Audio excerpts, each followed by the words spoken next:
Hello and welcome to Bronze Age Monsters, the show where we wade into the weirdest and wildest waters of the comic books of the 1970s. This season on B.A.M, we're covering the brief life of Atlas Seaboard Comics, the publishing venture of Martin Goodman that some say was a middle finger to Marvel and Stan Lee. Revenge is a dish best served in 4 colors, but this is a black and white Seaboard joint. I'm Matt Howell. I'm Jacob Balcom. Thanks for joining us this week, listeners.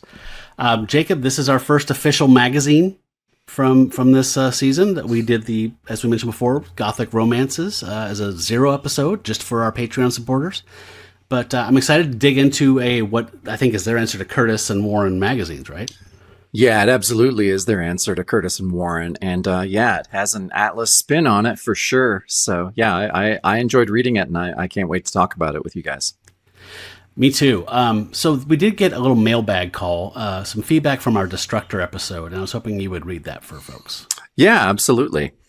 So, okay, this is from David M. And he says, "Hi guys, I'm enjoying these episodes on Seaboard. I read some of these when they came out. It was an odd time.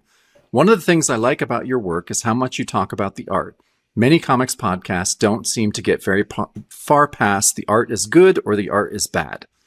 I'm not sure I agree that it's unlikely that Ditko would be making fun of superhero conventions at the end of the first issue of Destructor. Ditko had a sense of humor. You can see it in Killjoy for Charlton and his part in Squirrel Girl. Many people think there are elements of him poking fun at Stan Lee in his depiction of J. Jonah Jameson. If true, it would be his most sophisticated joke. You may well be correct, and he was just being hokey in that scene. I'm just pushing back a bit against the idea he was humorless. I'm fascinated by Ann Nocenti's reminiscence of the chats she and Mr. Ditko had when he dropped by the Marvel offices. Best wishes, David M." Okay, I think that's a fair pushback. Yeah, I think that's fair. I guess he just seems humorless to me, but I guess there are, Squirrel Girl, that's funny. There's some humor in his work. I just choose not to. I guess maybe sometimes the Randian and the objectivism kind of overrides all that to me, so that's all I hear. It's just kind of a one-note thing for me. But it's not fair to paint him with one single brush like that. So no, but I feel like the objectivism side of his is so loud that sometimes it can maybe distract us from whatever humorous elements are in the story. Yeah. It's like the nihilists and Big Lebowski being like, they're actually funny guys, though. Well, yeah. Maybe a little bit, but the nihilism kind of overrides a lot of that for me. Yeah. So, Anyway, thank you, David, for that letter. I appreciate that. And I love to hear people's perspective on the stuff we're doing here, too. And it's nice to hear that people appreciate that we actually dig into the art a little bit. I pride ourselves on the fact that we're one layer deeper than the average person, I guess, as far as criticism goes. We're fans, and we want to dig in as art fans and art goons. That's what we are. I love it. Yeah. We went from geek to goon. I'm okay with that. Like, I'm totally fine with that. I'd almost rather be a goon. Yeah. Okay, so we have a special guest this week, so let's bring him on. We have our friend Ben. Hey, Ben, what's up? Hello. How are you guys? I am fine and dandy. How are you? Doing good. Realizing my cat is roaming around, and so if this cuts off, it just means my cat somehow got behind the internet router and knocked that out. Yep. Never happens, but if it was gonna, it'd be time. No, we are cat owners, so we get it. Oh, sweet. Nice. I get it. Okay, so we have to do like a little bit of the bio with you. So you are a Portland area person, so we're virtually neighbors. Really? How did you come across our show? Man, I was trying to remember this a year ago or so. I don't want to blame social media, but it might have been a thing where I'd been looking up a bunch of werewolf stuff in September, trying to prepare for October, like back in 2021 or something. And you guys got suggested to me on Instagram or something. Oh. And I was like, this never pans out, Instagram suggesting me anything. But it actually did. And then from you guys, I got Marvel by the Month.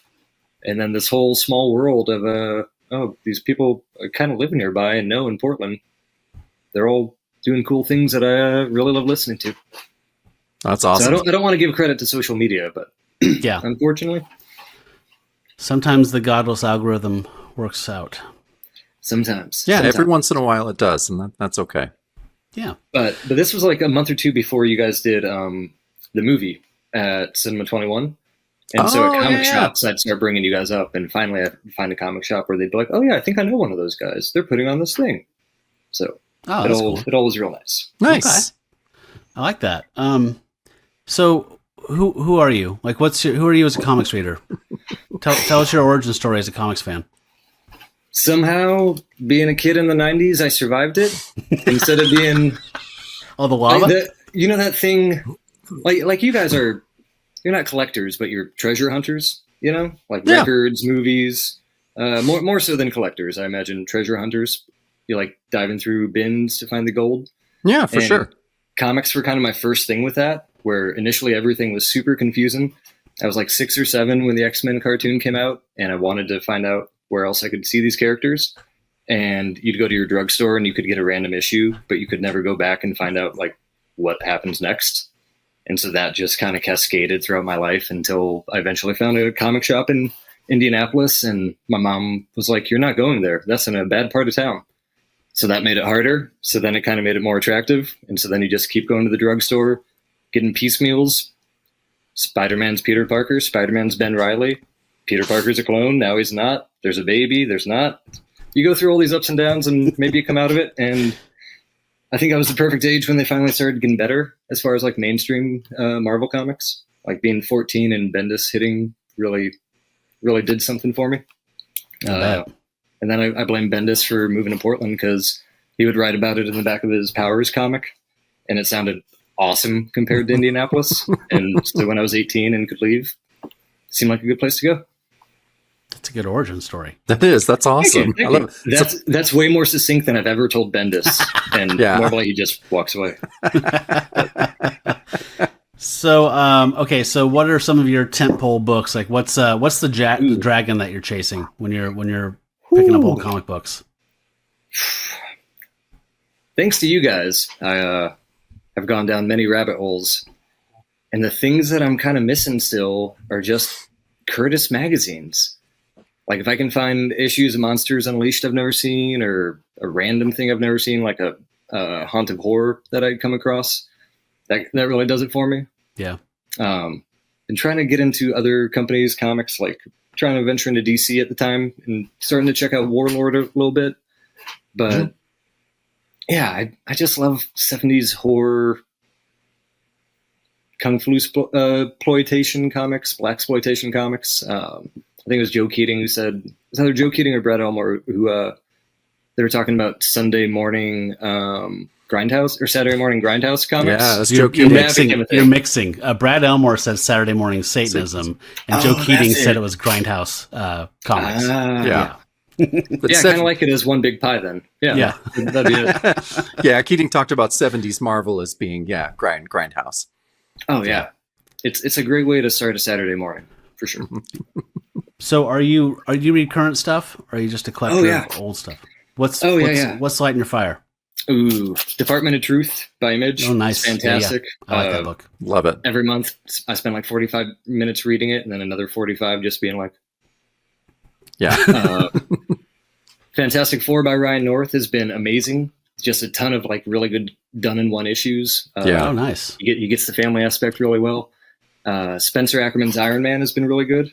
Okay. I haven't read that. I don't often say I like an Iron Man book, but he has a ton of knowledge about geopolitics in the real world, and he's able to talk about capitalism and the horrors of it really well through Iron Man.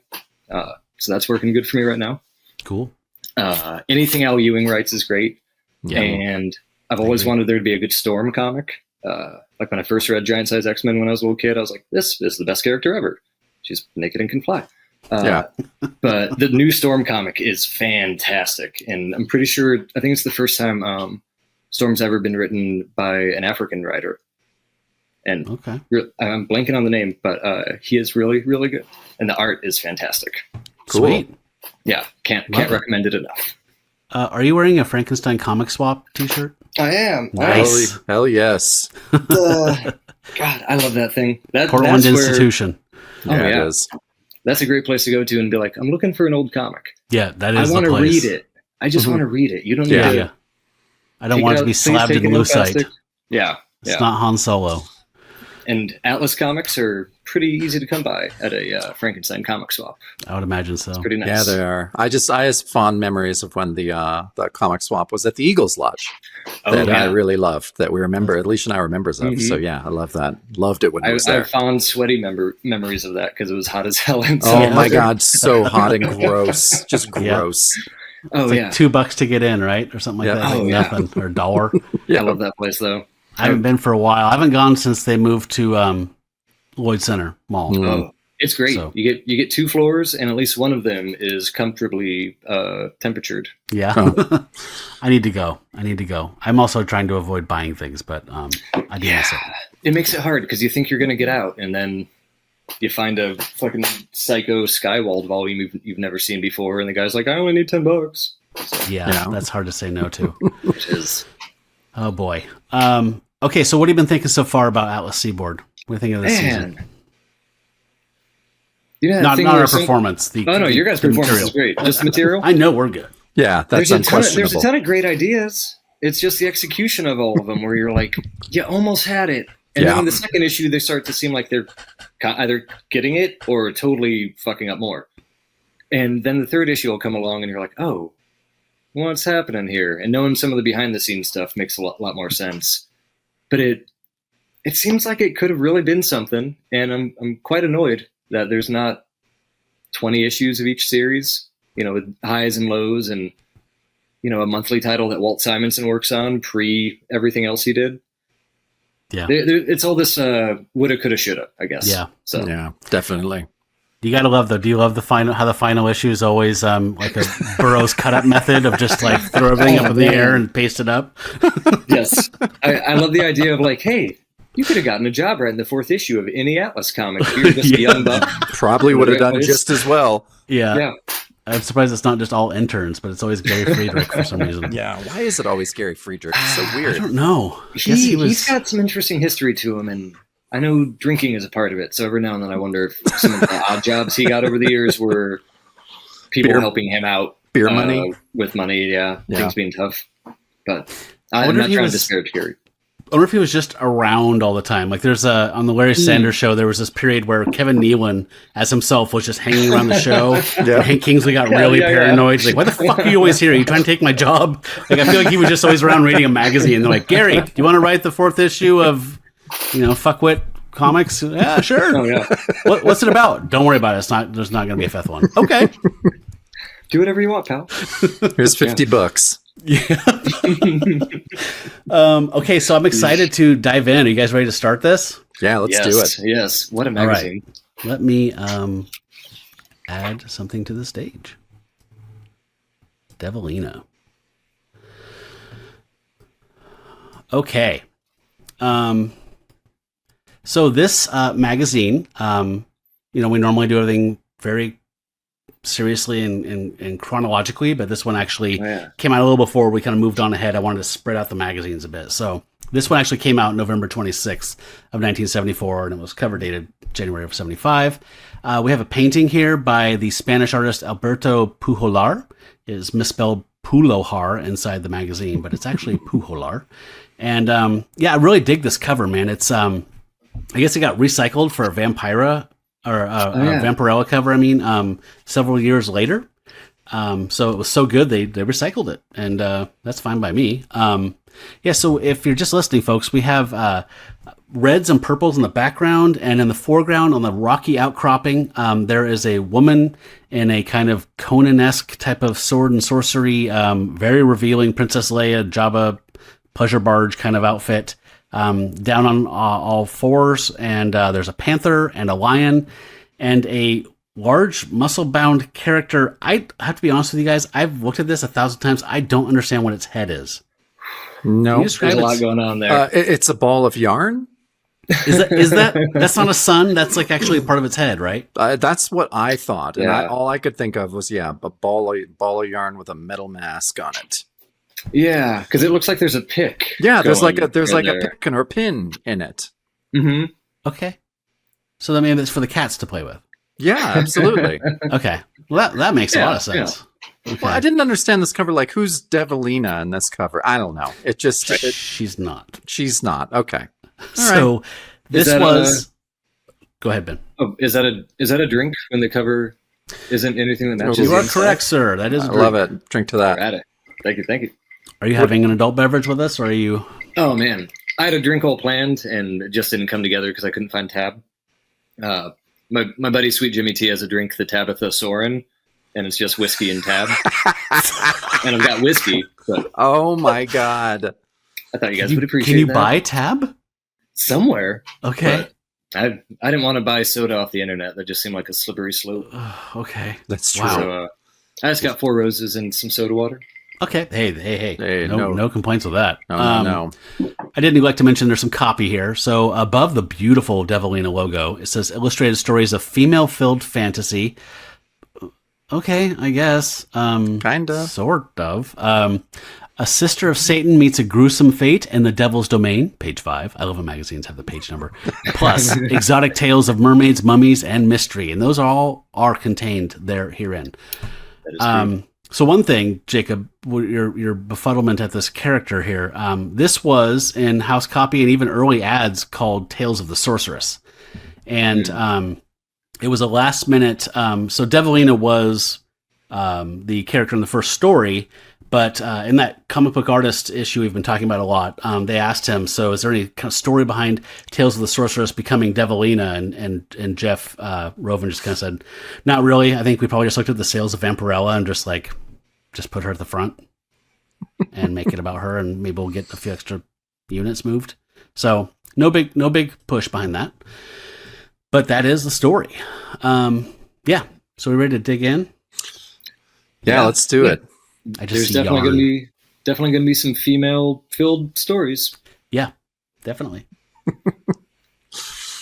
All right, so yeah, our first story is Satan's Domain.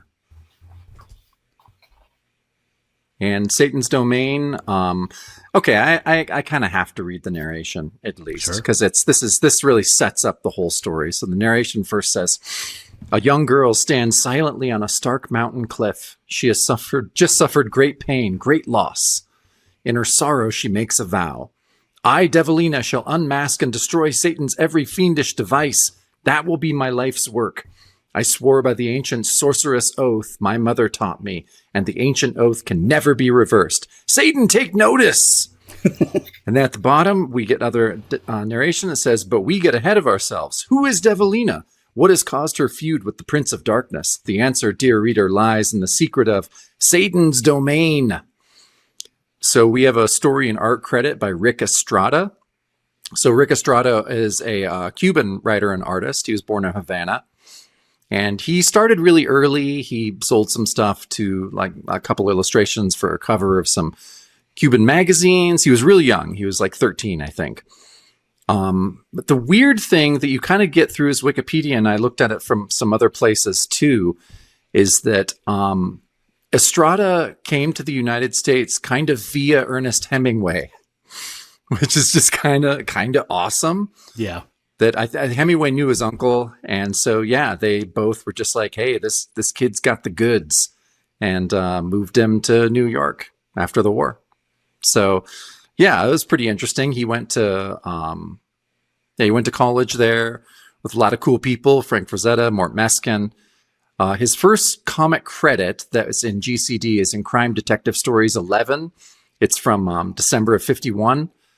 And later in the 50s, he did a lot of stuff. The thing that comes up most with his biographies is some stories he did for EC Comics Two-Fisted Tales. There's one that's called Bunker. A couple places say it's the first comic book story to feature an African-American hero. I don't know. I mean, I saw a lot of places do that, and I know the EC was kind of the first place for that and a few things. So yeah, I mean, I don't know. I read it a couple places, so I'm assuming it's at least very early, if not the first one. So it was Bunker, and then one called Rough Riders. And they're for Two-Fisted Tales, which is a great EC comic. It's not one that you read a lot of, but so he went on. He worked for a lot of different, all the kind of early companies like Dell and St. John and Hillman. And he worked for, it was weird. So after that, he moved to Germany and worked like for political cartoons and did some advertising work. And then he kind of came back, did some stories for Warren. He did a couple for Eerie. But then after he came back from Germany, most of the stuff he did was at DC. So he worked on all the big books, Superman, Batman, Wonder Woman. He co-created Lady Shiva and Power Girl. So Power Girl, that's a big co-creation. So he did everything at DC. Seems like a lot of his detective comics and war comics were kind of the cooler stuff that he did. I'm familiar with his kind of mid to late 70s war stuff. He worked on the short-lived book called Blitzkrieg, which I'm pretty sure that was the one that was like, let's do something from the Germans' point of view. Yeah. Ooh, wow. And, complicated. But and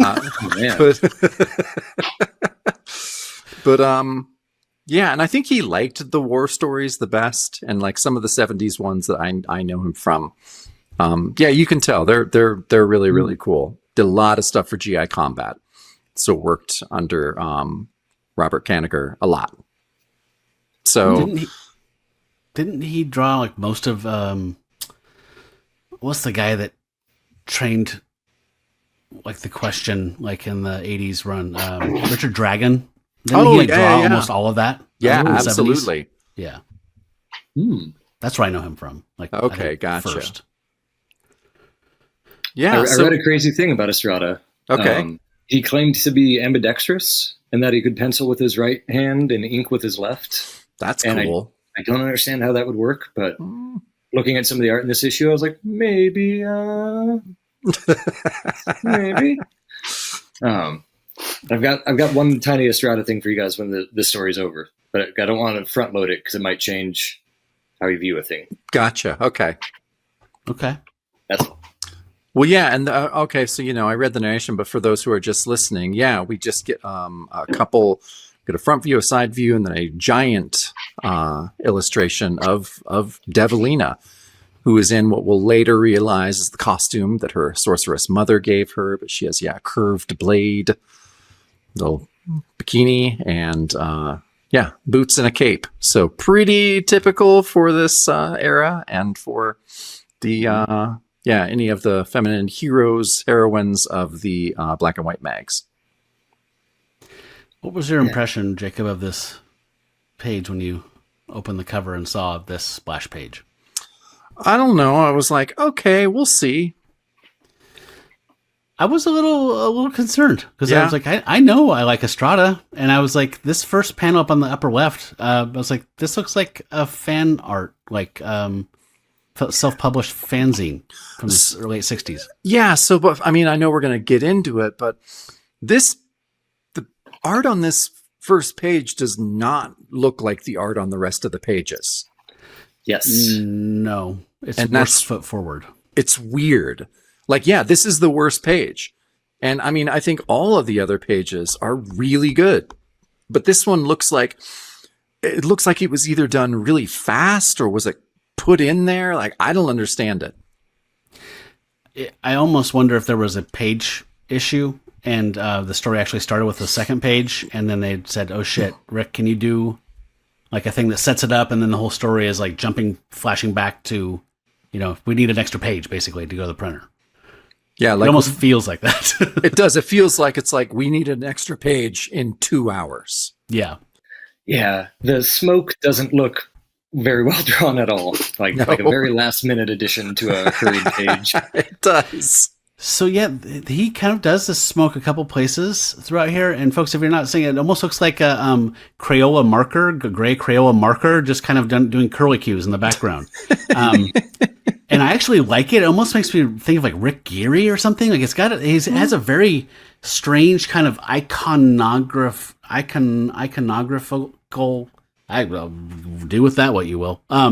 It's like it's almost like religious, like Russian Orthodox paintings, or like stained glass. There's like there's some weird things he does with faces where it's like I feel like he's referencing classical art, like religious art at times, where it like in profile and stuff like that, where it just feels I don't know, particularly when we get into the history of her family, but some weird graphical treatments and like like stars shooting out with like solid rays and just kind of things where it's kind of pop art, like Peter Max meets Rick Geary. Like it's just weird.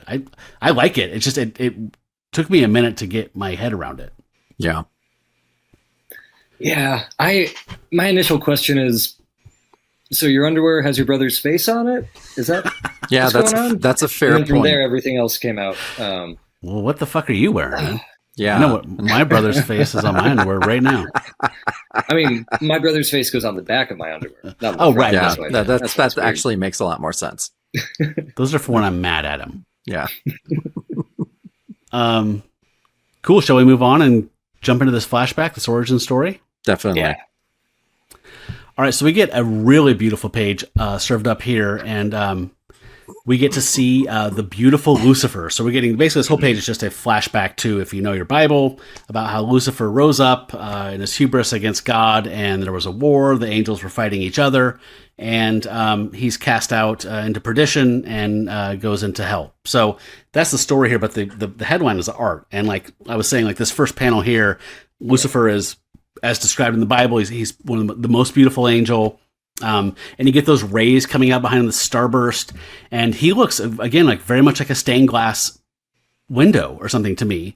I love the second panel where you have the hand in the foreground holding up one of those swords. The shading is absolutely gorgeous on this. And then we go down and get this huge middle section here of all the angels warring against each other. Beautiful stuff. Just lots of dense blacks and all the smoke and all the turmoil of war between the angels. And we do get to see this inset panel that some of the angels fighting with Lucifer become demons. They're like so angry or fierce or whatever. They become weakened and fall prey to the weakness of humanity or whatever.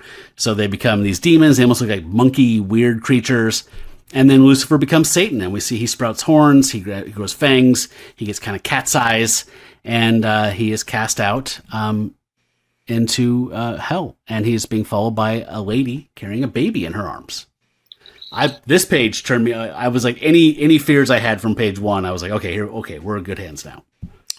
Yeah, I mean, this story's been told so many times, even visually, and this is a great retelling of it. Like, it's just gorgeous. I love that middle panel where you see like kind of the war of heaven. Like, it's just every panel in this fucking thing is awesome. And I love that last one. And then, of course, I'm just like, what about this sad, quiet lady with a baby in her arms? And then I'm like, oh, okay. That's when we're going to veer a little bit outside of the Bible. Oh, yeah. I love the motion going on the page, how your eye starts in the top left corner and you want to start going towards the right corner of the page, but you're veering back to everybody following and you just get this descent carrying you through all the way to the very bottom of the page.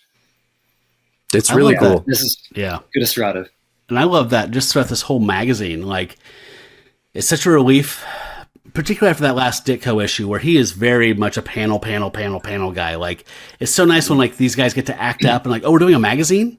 We can do whatever. Like, not only can we do more mature things, but we can kind of like, panels don't, you just have negative space and have things bleeding into each other and have things be like a giant tapestry where I'm a good artist. I can just make the eye go where it's supposed to go. I don't need boxes, It's like, it just feels like they get a chance to act, to be a little more mature as artists and really flex. Mm-hmm.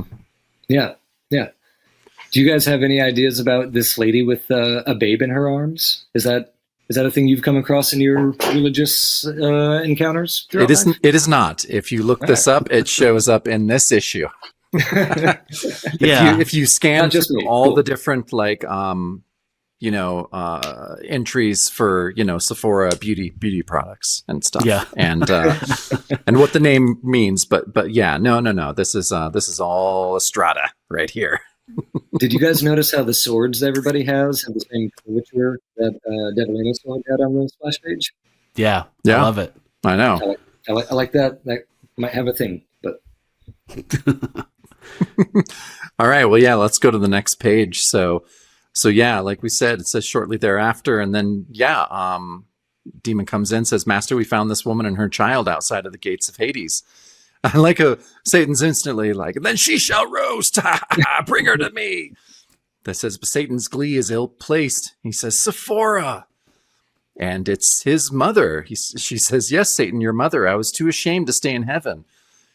He says, "You can't stay here. I shan't allow this corruption and evil to touch you or the child." And she tells him it's his sister, born while you fought the hosts of heaven. And yeah, Satan is just like, "You will go back. You can't raise this child here." And she's like, "Where? Where can I go? I can't face the creator. He's not a big fan of you or me right now." And he's like, "Oh, okay. I love his plan." He says at the bottom, he's like, "Then come to a time in the future where to a mansion by the sea on the New England shore. It guards the secret entrance to my dark kingdom, a cave hidden by high tide." That was a little Son of Satan here, right? I was A lot of Son of Satan. I was really stoked about that. I was like, cool. And then I'm like, oh, okay. He actually probably ripped this off. So I was like, okay. But yeah, he says you can come to this home. You can raise the girl and teach her sorcery, necromancy, and magic. The three things. Those are the three things. Redundancy? Yep. They're very different things, right? They're kind of different things. Man. And then she says, "Do not interfere with her childhood. She must never know the dishonor we have brought upon her head." So yeah, they're trying to do right, raise this baby away from this spectacular battle of good and evil. And so she just gets to be brought up in secret as a sorceress. Is that the Satan you guys grew up with? Like caring guy looking out for the youth? I was raised Catholic. Raised Yeah. Satan. Me too. Yeah. It's not my Satan. So was Rick Estrada. So yeah. Oh yeah, he's Cuban, right? Yeah, he's Cuban. Even though weirdly enough, like he went on to like illustrate the comic version of like the Book of Mormon, and Oh yeah, I read that. like it was strange. Like I don't know. I mean, I don't know what his beliefs were later in life, or is he maybe just like, cool, this is a nice job, good money from LDS. They got money. So That thing I was going to tell you guys later? I can Yes. just tell you now. Okay. In 1968, Estrada converted to Mormon. So Oh, when he all drew right. this, he was a practicing Mormon when he made this, and that finding out that fact made me reread the entire thing with a different eye. What are your thoughts on the devil and showing teenage girls in their underwear? Well, that definitely does put a different spin on it historically. It changes it, but it made me wonder if he knows who Sephora. Did this whole rabbit hole where I had to find out if in the Book of Mormon Satan has a mother. But thankfully, no. This is just like a thing he seems to have made up. But I have a lot of questions about this entire page. Yeah, definitely. But I mean, there's a biblical character called Zipporah that they were kind of trying. They were like, well, maybe it's that, and I was like, no. I just think he's doing a thing that the Mormons did historically do, was just be like, the Bible's cool. Let's just make up a bunch of other shit. Isn't that cooler? And so I think that's where Sephora comes from. Maybe I'm wrong, but I did a dive too, and I could not find any like. Matt, did you find anything? I could not find a goddamn shred of any apocrypha of anything. It sounds like all of us actually spent way more time than we should have looking up Sephora. So thank you, Rick Estrada. That was time I can never get back. Yes. What I thought was interesting was, first of all, this final panel here. Oh my fucking gorgeous. God damn. But I wanted to go back to the top of the page here. This guy was just like the most beautiful captain of the football team, whatever, angel. Look at him now on the right. I mean, now it's almost like an anti-Semitic like propaganda thing. Yeah, like he has a goatee, a hook nose, like horns. Like the physical transformation is very interesting, and I love that this first panel where he's like he's like the rock star after the concert. He's got all the naked groupies all just passed out, high on dope, like just laying around his feet. And he's holding a bottle of Jack Daniels. Good stuff. Yeah, that's where all that rock and roll stuff comes from, man. guys. Yeah. The big guy. The big guy. Transformation throughout the panels of the demons at his feet, from like typical Savage Tales, sexy ladies, to I think they're actually monsters wearing human features, is really, really well done. That's cool. Yeah. I love that, like, in this middle panel here, like, the nearly nude women are also just, like, entwined with giant serpents. Like, it's just all kind of one and the same. That's cool. Yeah. Okay. We're going to move on here. So we get a look at her life. And yeah, Jacob, I was also just flipping out like, dude, you can do the hidden entrance to hell. You can do the New England house. Like, you can't just put them all in one big pile and pretend that we're not going to notice. You can't do that. We know. We spent the time. We did the work, Matt. Yeah, we did the work. Yes, so this begins a strange saga of a young girl born into the black arts. A beautiful young girl known as... never mind. The years passed, and like, so I was like, I'm pretty sure somebody forgot a note here. I think that once they decided she's going to be the character of the book, they stuck this in and then forgot to stick the title in. So I did it for them. Thank you. Go. There's that. You are welcome. That negative space was there, and you were like, "Oh, you did forget." Yeah, that known as Devilina. That paste up didn't happen. Nope. So yeah, she's asking her mom, why people don't come near us, and it's because they're different. But when she goes to school, she'll make some friends. And then we see her at school, and the teachers are like, man, she's weird, but she's super, super smart, right? Just beautiful as a butterfly, a genius, but a real weirdo. And then we see her out there playing with the kids. They throw a ball to her, and it just turns to ash in her hands. That freaks kids out. It should. And then we jump forward to her being 18. It's her 18th birthday. And much like Jack Russell, a gift comes with that 18th birthday. But instead of lycanthropy, it is a set of horns that just pop up on her forehead, on her crown of her head. There you go. And so, yeah, she's saying, very, very sexy depiction of her stretching, waking up on her birthday. And she says, my mom promised me a surprise. I'm becoming a woman. I wonder what it could be. And it's horns. And she's flipping out, and then she says, don't be, it's not a curse, it's a birthright. And her mom comes in and says, it's time for you to find out the truth, who you are. What'd you guys think of this page? I loved it. That's pretty cool. I thought the jump from, I have horns to things are happening a little too quickly for me. Yeah, it's compressed. That's like my first read through. It's definitely compressed, but that first panel where you see her grown is gorgeous. I love that last panel on the page with the shadows behind her mother. I think that was really, really cool. Like, I don't know. Estrada's art just really, really grew on me even more as the story progresses. Yeah. The art's gorgeous. Yeah. The lighting on everybody's faces is always great. Yeah. So yeah, well, so next page. So yeah, so she's telling the story, but it says hours later, and I was just like, I mean, this is a family story. You really want to take some time with it, but is it really going to take hours to be like, sorry, Satan's your brother. Here's this and this. Like, I don't know. I think 40 minutes max. Well, there's probably like a couple dozen versions of wait, what? Yeah, just like hold on. Okay. Can you back up a second? Yeah, the devil. I'll start over. Like the actual devil? Yeah. I bet she's just stuck on. Yeah. I bet she's just stuck on the time travel aspect. So he jumped forward from the fall of he got hell, and then all right, whatever. Yeah, no, it's I thought that was funny, but then we get really a cool panel. So what happens? Sephora kind of conjures up the powers of the glass and tells Devilina that all those magic games they played were real. And she looks in the mirror and says, "Oh, I see trouble, excitement, and pain, days of lost love and vengeance, a life of struggle and strife about Devilina's life to come." And she's just like, "Nah, it's my evil brother, touched my fate, cursed it with his hated name." And then I like that, so Sephora's still, very wary of her son. He's still just like, "Hush, child," he listens, and his moods are whimsical. I thought that was an interesting word choice. Whimsy is a choice. Whimsy is a choice. The devil, Estrada's devil, is kind of unique. So, you gotta like that.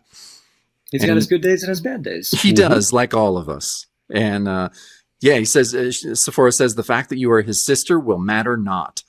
And then, Devilina says, well, what if I refuse it, mother? And so I don't know. I liked this page a lot. And I think this is kind of a layout that we see a lot for Estrada in this. You know, some insets, some really gorgeous big panels. I don't know. What'd you guys think? I just want to say that the bottom left here, when Sephora's like making that face, it kind of stands out, I think, a bit. That kind of angry whatever. I've seen stone masks that were exactly like this when the art museum had Roman and Greek masks, these marble masks of Furies. Before. Like I've literally seen that expression. So I think that he's referencing these ancient masks that are like from theater. That's cool, because when you mentioned it earlier that he's using like old school stuff as reference, that makes a lot of sense. And there you got proof right there. Yeah, I'll see if I can dig up a photo I took from the exhibition, but it was amazing. And I was just like, holy shit, I know exactly what he's referencing. So, yeah. Yeah, the shadows on the faces are just gorgeous. And the way, when Estrada wants to, with very little line work, he can create tons of texture and make fabrics feel three-dimensional. And in the bottom right, when Sephora's holding up the costume that Devilina is refusing to wear, I think that panel works really, really good. Like the curtains just feel like tangible. Yeah, I agree. His texture work and his shadow work is amazing. Jacob, I don't want to cause a thing here, but somebody had a reflective surface, and they used it for magic to see something. That's pretty close to a scrying pool. Oh, shit. Okay. It's one of our drinking rules. Right. I mean, that's okay. I'll drink to that. Is there a face I know it's in also that mirror, but same thing. It is, God, it's nice to drink to a scrying pool, so I'll allow it. I'll let this one slide. It's scrying pool adjacent. It is, but I will. I need this. You do. We both need this.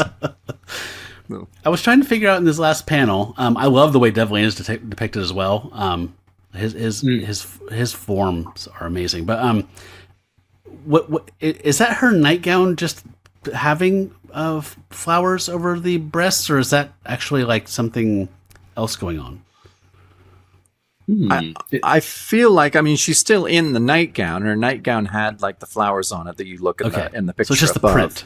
It's the print that's showing. Yeah. Okay. Just looked like it was very particularly placed. So I wasn't sure if it was something else. Yeah. Does that look like a beetle on Sephora's headband? Yes, it is. Little scarab. Little scarab. Weird. And this comes up in the only other Devilina story. There's scarabs. Yep. I thought that was interesting. Yeah. Yeah. Shall we? Let's do it. Okay. So, yeah, we move on here. And she wants to go to college. And she has a scholarship to go to Radcliffe. She just wants a normal life. And I love that there's this gorgeous depiction of her saying this with her wild tousled hair. And then she has horns. Like, half of my notes are, but nobody sees the horns? Nobody else sees the horns? No. So yeah, she's saying, okay, but you have to, her mom says, take the trunk with you. You might need it. There's the ring, the belt, the sword, and it's going to protect you someday. You're going to need this. And then we have this beautiful panel. There's almost entirely shadow being cast up from the bottom, like from a fireplace or something like that, up of the mom just being projected onto this New England manor in the dark. I love it. She says, fine, I'll take them, but the devil beware, I shan't play his game. And I love how they're super small in that panel, and their shadows are large, just kind of suggesting that this curse, this birthright, this whatever looms over them all, right? Their family connection, the curse of the family, such cool stuff. Beautiful middle panel here of them in silhouette. She's leaving. She's going off to Radcliffe. She says, bye, Mom. Don't worry about me, Kay. And then we see these demons like in the foreground, and they maybe miss the Stonusians from the what's it called? Colossus? Yep. Yeah, those goofy fuckers. He's like, man. oh, that is she, Gargon. Let us wait till nightfall before making our move. So Satan sent his agents to track her and follow her. And then she's checked into her dorm room. Again, we're moving at quite a clip here, but it is 11 pages or whatever, so we don't have a lot of space. And we meet her roommate. I think her name's Penny. And she says, Devilina, that's an unusual name. Is it Polish? She says, no, my family's just a little unusual. And then she's like, God, I feel like someone's been following me all day. And then that night, the demons come in and they grab her and her roommate. So they've like subdued her roommate. They're gonna do the mind wipe on the roommate so she doesn't remember any of this. And they've put their hand over Devilina's mouth, and she's in a very vulnerable, sexy position here, as drawn by Estrada. And they are supposed to take the redheaded one to the master. Oh man! So real quick, do you think that when Devilina entered the college dorm, she did so backwards? Yeah. Backwards? Well, and that's why Penny thinks she might be Polish, besides her name.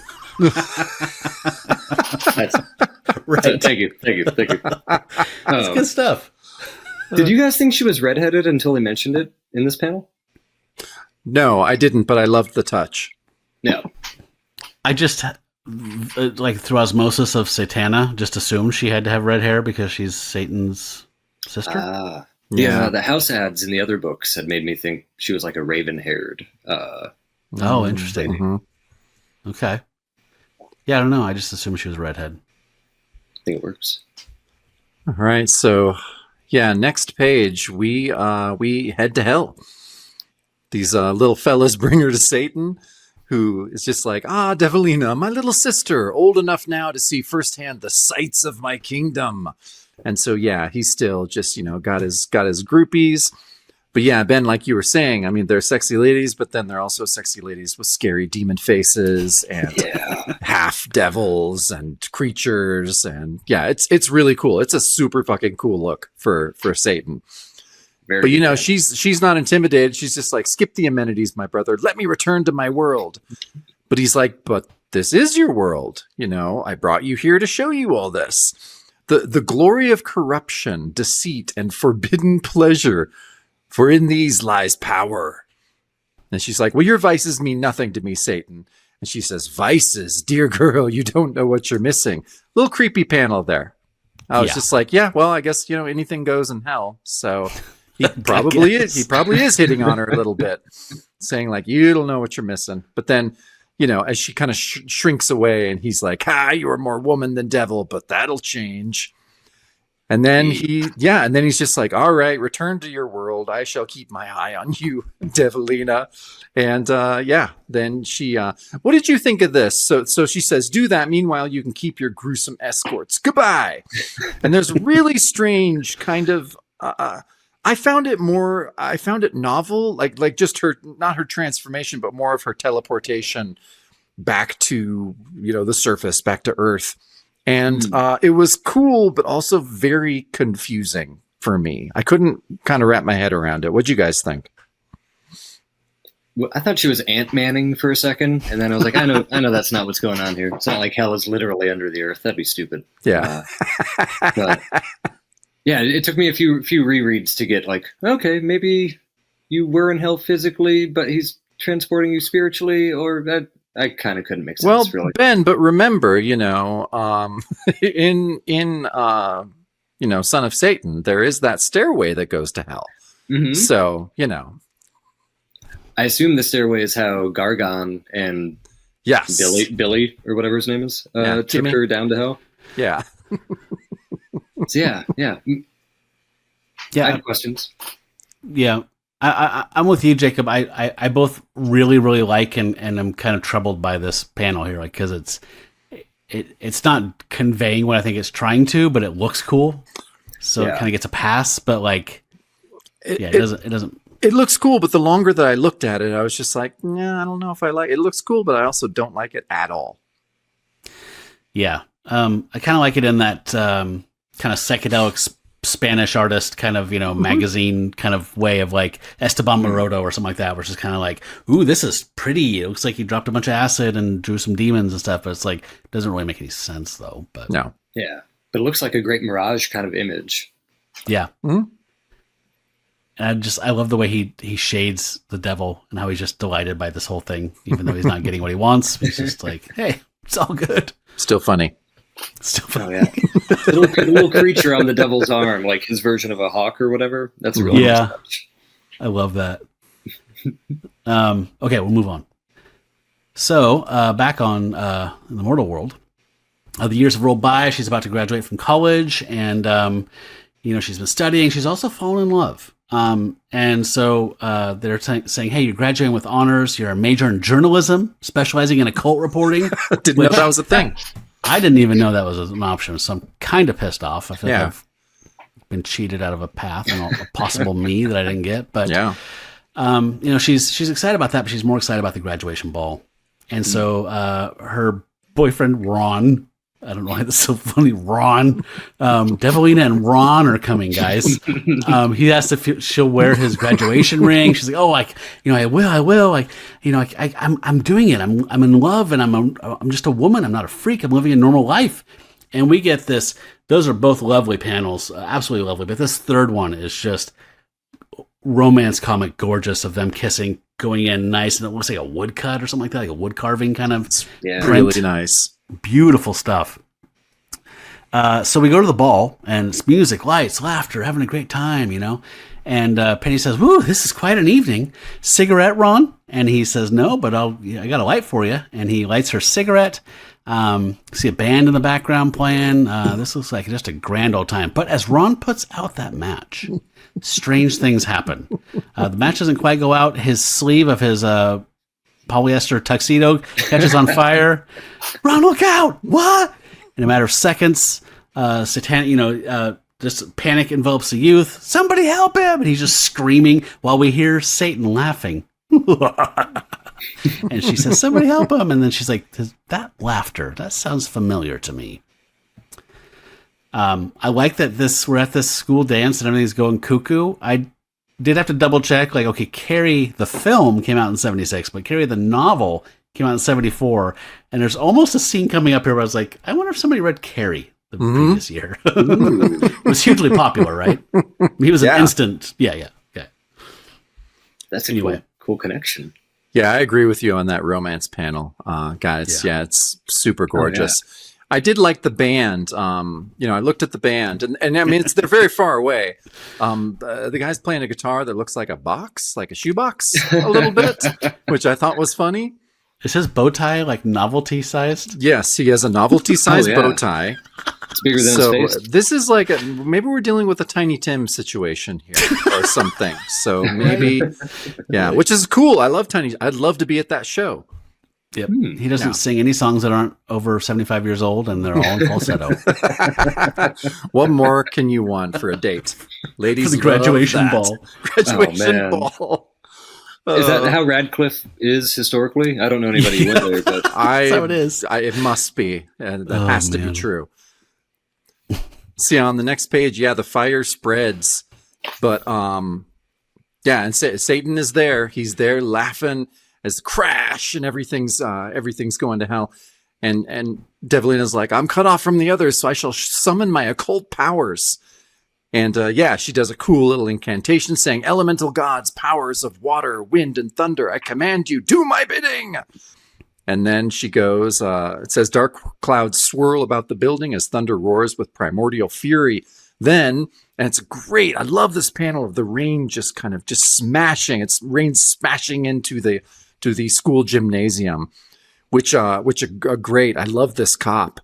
And I the way that the words are and the balloon is, I have to imagine that he has like a squeaky voice teen kind of voice. He's just like, "Rain, some kind of crazy rain over the school gymnasium." Man.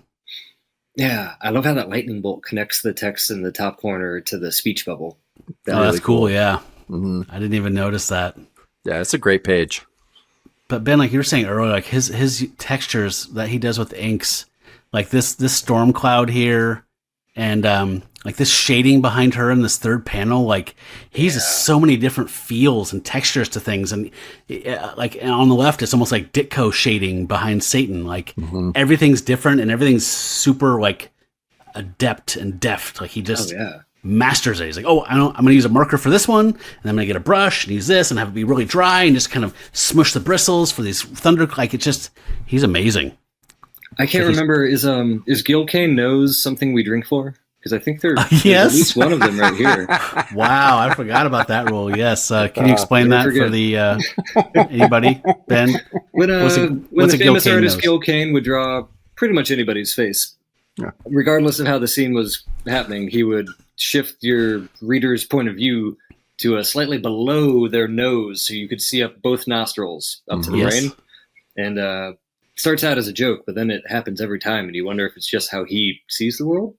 Yeah.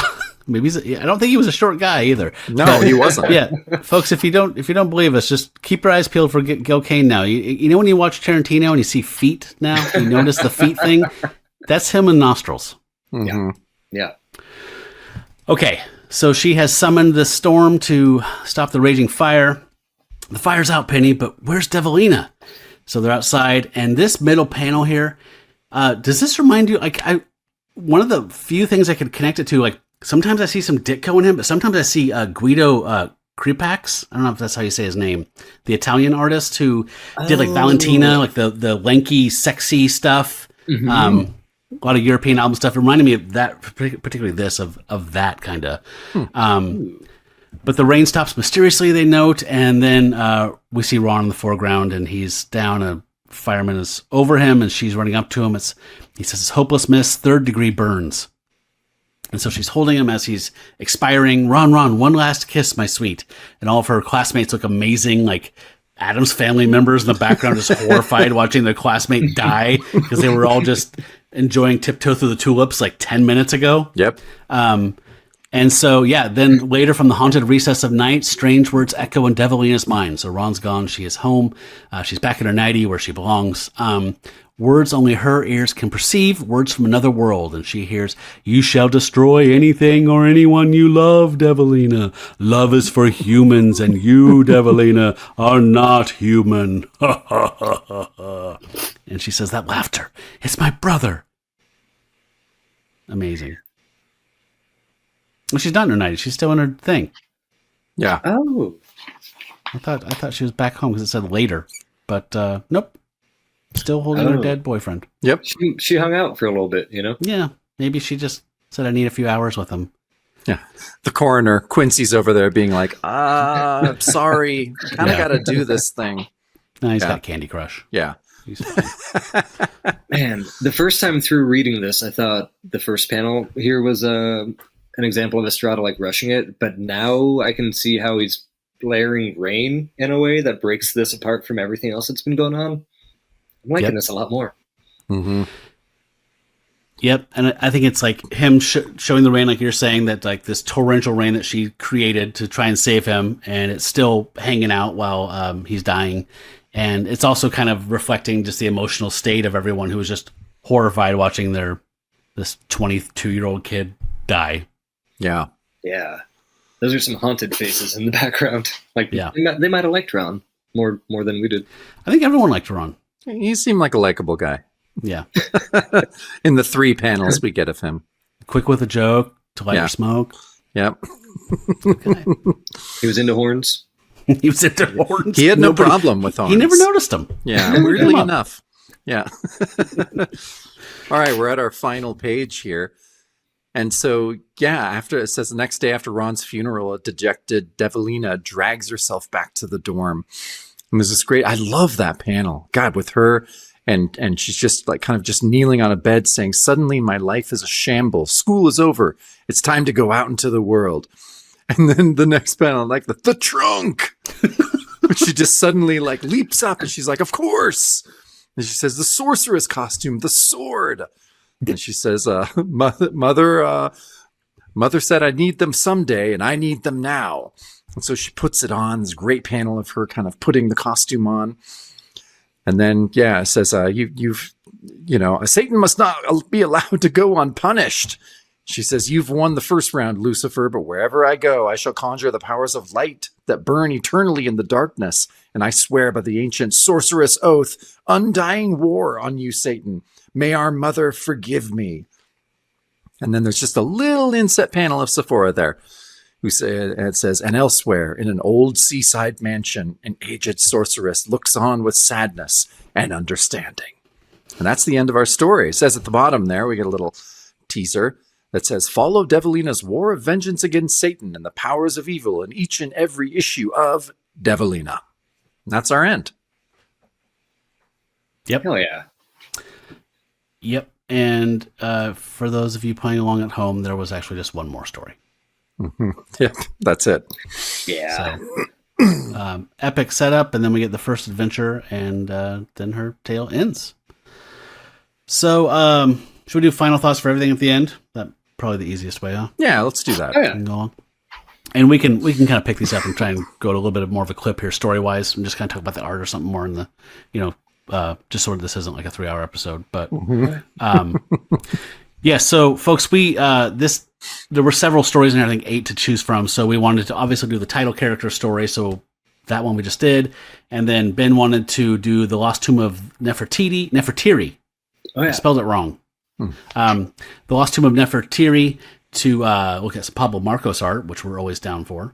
And then Jacob picked another one called Merchants of Evil. So we're going to talk about those and then just reference very quickly the other stories in there, but not really do much about them. So yeah, Nefertiri. Didn't even know about her till today. You know? And yeah, so we get art by Pablo Marcos. Did you try and look up anything about Gabe Levy? Because it cracked my shit up. Ooh, no, what did you find? Did well, it was the only thing. In CBA 16, the only thing that you really find aside from his name and a few of the credits when it lists everything is just a quote saying, "Does anyone know what happened to Gabe, whose comic scripting career appears to have lasted as long as his single client, Atlas Comics?" You go to GCD, just Atlas credits. There's like a dozen of them. Like he did do a fair amount of work at Atlas. GCD also credits him with translating some Warren publications, I think, into Spanish, I think. But yeah, aside from that, he's a ghost. Oh, yeah. Yeah, when I would Google him, the only thing that came up was like those things you mentioned, and then like Tom Brevoort's blog saying like another waste of this like potentially talented person was like the only pull quote or whatever that came up. So yeah, on Mike's Amazing World of Comics, all I could find was Atlas Seaboard for him, and it looked like he worked with really cool artists, but not on anything else. Interesting. Maybe if we could get an issue of Swank, we'd find that he did a lot of articles for Swank after Atlas folded. Right. Armin's frozen peas. That's all I can think. Swank was what Chip Goodman really put his focus into, right? Well, it was all that was left when the cinders were cooled. Just Swank. God, I can't hear his name without picturing a Chip Shrek from Batman Returns every time. Having a horrible face. Okay, yeah, so we'll kind of fly through some of these shorter ones because they are, in classic anthology sense, pretty light tales. But man, with this first story, first page we get here, my note just says, "Holy crap!" So we get like the Nefertiri's head down in the very bottom, and then like all of these visions are just spilling out as Pablo Marcos just going to town. You see like some Egyptian gods and pharaohs and people on horseback and riding. I mean, it's just this panorama of Egyptian beauty spinning out. And then the very small panel inside, it just kind of says that in the Sahara Desert, there's these 2 guys that are digging around, and they find a tomb, and they realize, okay, we found this tomb we've been looking for, and now we need to wait for the X-ray team to come and scan it before we open it up. And that's all it's conveyed. But damn, I just looked at this page for like 5 minutes. Oh yeah, this would be a hell of a blacklight poster. Oh yeah, that's another good all right, one. got to drink to that. Sorry, boys. Yeah, I mean, like you said, Matt, we could go on and on about the art on all of these, but honestly, I would recommend find this story online, which is pretty easy, right, Matt? So this isn't on Archive, actually. Devilina isn't. Okay. I didn't see. I didn't see it on there. So that's why, if you're just listening and you want to see this Estrada art and this Marcos art, I would go to YouTube and watch the video for this because we're showing it.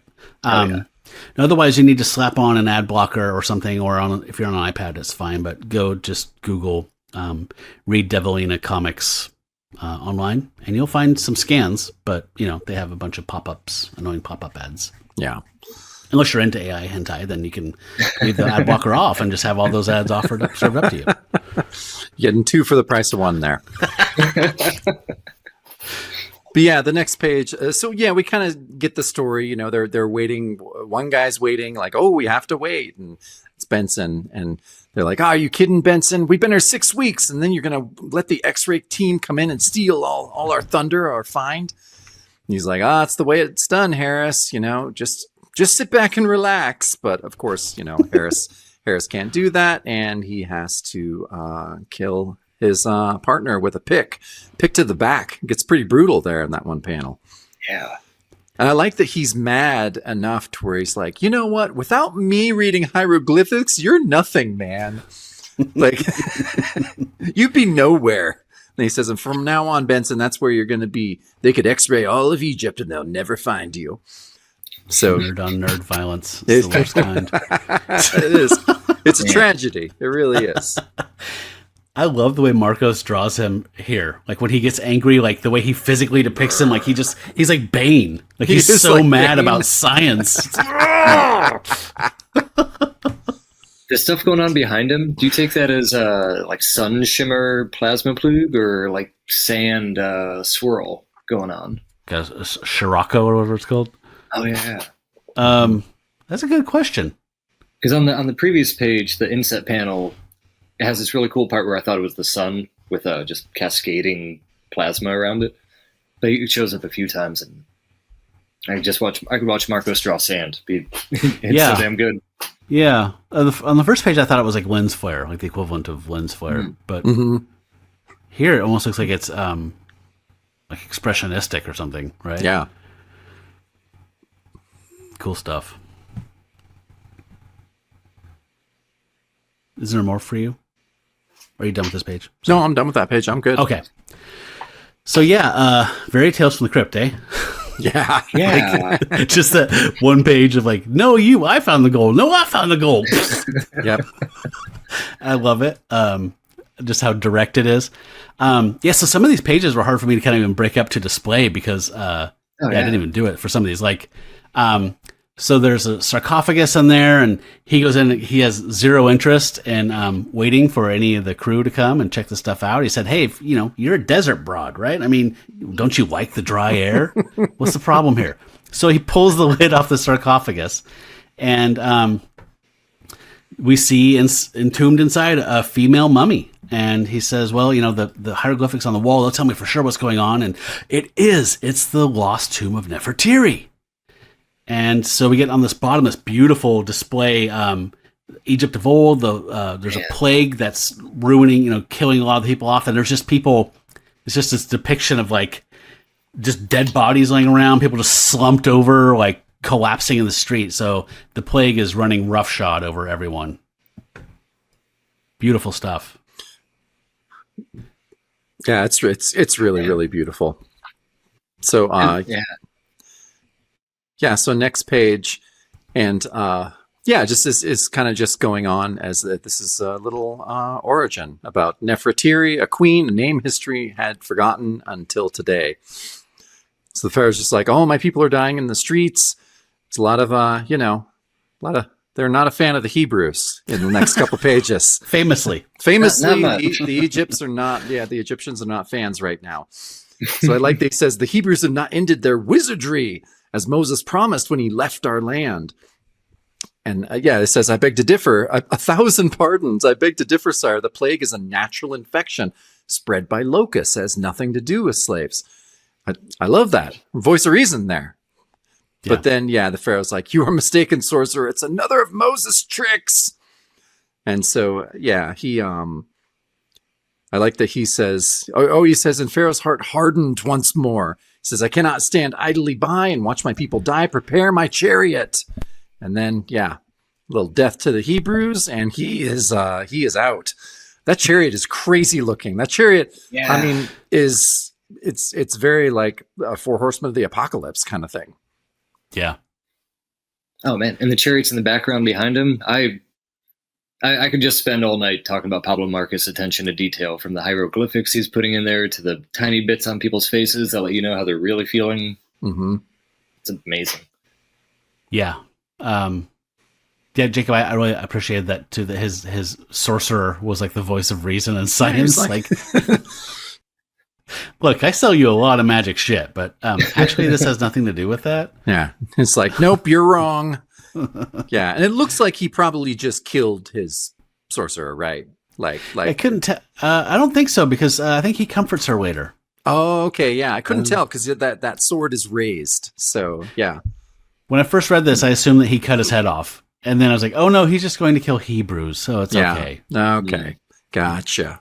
Yeah, so it's just another atrocity. Yep. He's not killing his trusted advisor. He's killing an ethnic group. Yep. So the next page, we get just some amazing Marcos layouts here, like the negative space throughout a lot of these open layouts like this, and this lack of panels. Like the only panels really seem to be insets. Other than that, it's just like a series of vignettes just kind of floating in negative space. I love it. But we get this close up, and the camera like kind of pushes in on the mummy's face, and then her eyes either snap open or slowly open up as this flashback is continuing. I love this touch. And we see her back in the past while she's still alive, wondering why the pharaoh hasn't returned yet, and that wizard saying, "I pray for his safety, my queen." And then we find out the pharaoh's dead, and she freaks out. She's like, "No, it can't be." And then the wizard's like, trying to minister to him, but it's no use. And then the messenger guy is like collapsed. He's just brought back word, and then she realizes, by Isis, the plague, I have the plague. And he says, okay, don't worry. I read about this somewhere. Okay, Ramses instructed that if you should ever contract the plague, I mummify you alive, and that a future sorcerer someday can cure you. So you'll be mummified in all your regal beauty. So we get this beautiful depiction of her, I guess, lying down, like preparing nude, like to be mummified. But I just love this weird hint by Levy of like it's like cryogenics, but like in ancient Egypt. Like, no, we'll just put you away, and then we'll deal with you in the future when we can fix this. Yeah, a different sorcerer will figure this out. One who's not a complete phony sham. Yeah, man, that top row too is just Jesus. It's so intense and amazing. Yeah, that's I've never great. seen a mummy's face with that much expression on it. Normally the bandages kind of detract from the expression. Yeah. And he can draw a real pretty lady too. By the way. Yeah. Not that we didn't know that, but yeah, but we are definitely reminded. Yeah. That happened to Encanto too, right? Getting mummified alive. Yes. Mm-hmm. I thought that felt familiar. Yeah. So next panel, next page.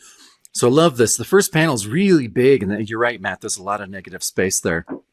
And it's of her being mummified and put into the sarcophagus. It says, "Now sleep before the final symptoms, before the boils rise."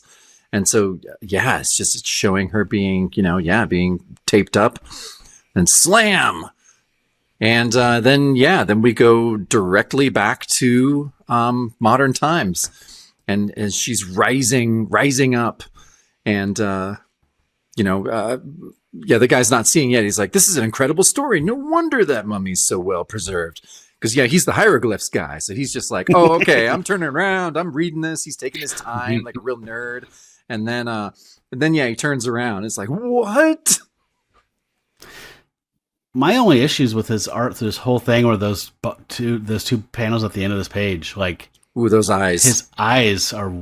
He's got a little sloth from Goonies kind of thing going on. Yeah, he does. Little rocky road there. It's not. Not ideal. I didn't notice that before. Now I can't. You guys not see that. Yeah. Hey, you guys. Hey, you guys. So I love this. Again, Marcos is just a master of these exciting beats at the end of the page. So the hands going on the guy's shoulder. What? And in the next page, we see she is standing over him in all of her terrible glory, and he's holding a torch up, screaming, saying, "Keep away from me! No, please, no!" As she's approaching him, and then she just collapses. And he's like, "Huh? She's dead." Well, whoever's going to believe this? No heartbeat? She's not breathing? Like, I love that that's his concern. Like, God damn it. No one's going to buy this. Yeah. A living mummy. That's what he wants, Matt. Yeah. They're my favorite kind, actually. They are. They're friendly. And do you see a little bit of Tales of the Zombie in her faces in a lot of Yes. these. I mean, it just is like, Totally. yeah, very cool. And okay, so yeah, next page. I love that he's just like, is this some kind of joke? Like he's talking to himself. He's like, no, relax. Now, Harris, calm yourself. Maybe the hieroglyphics could help you figure out. He's just going to go right back to that. It's really his only move. And dude, it can only help you so much. Well, all I've got is a hammer. Everything looks like a nail. It does. But then I like he's ready to go, do his research and read again. And then he's like, oh, all of a sudden I don't feel well.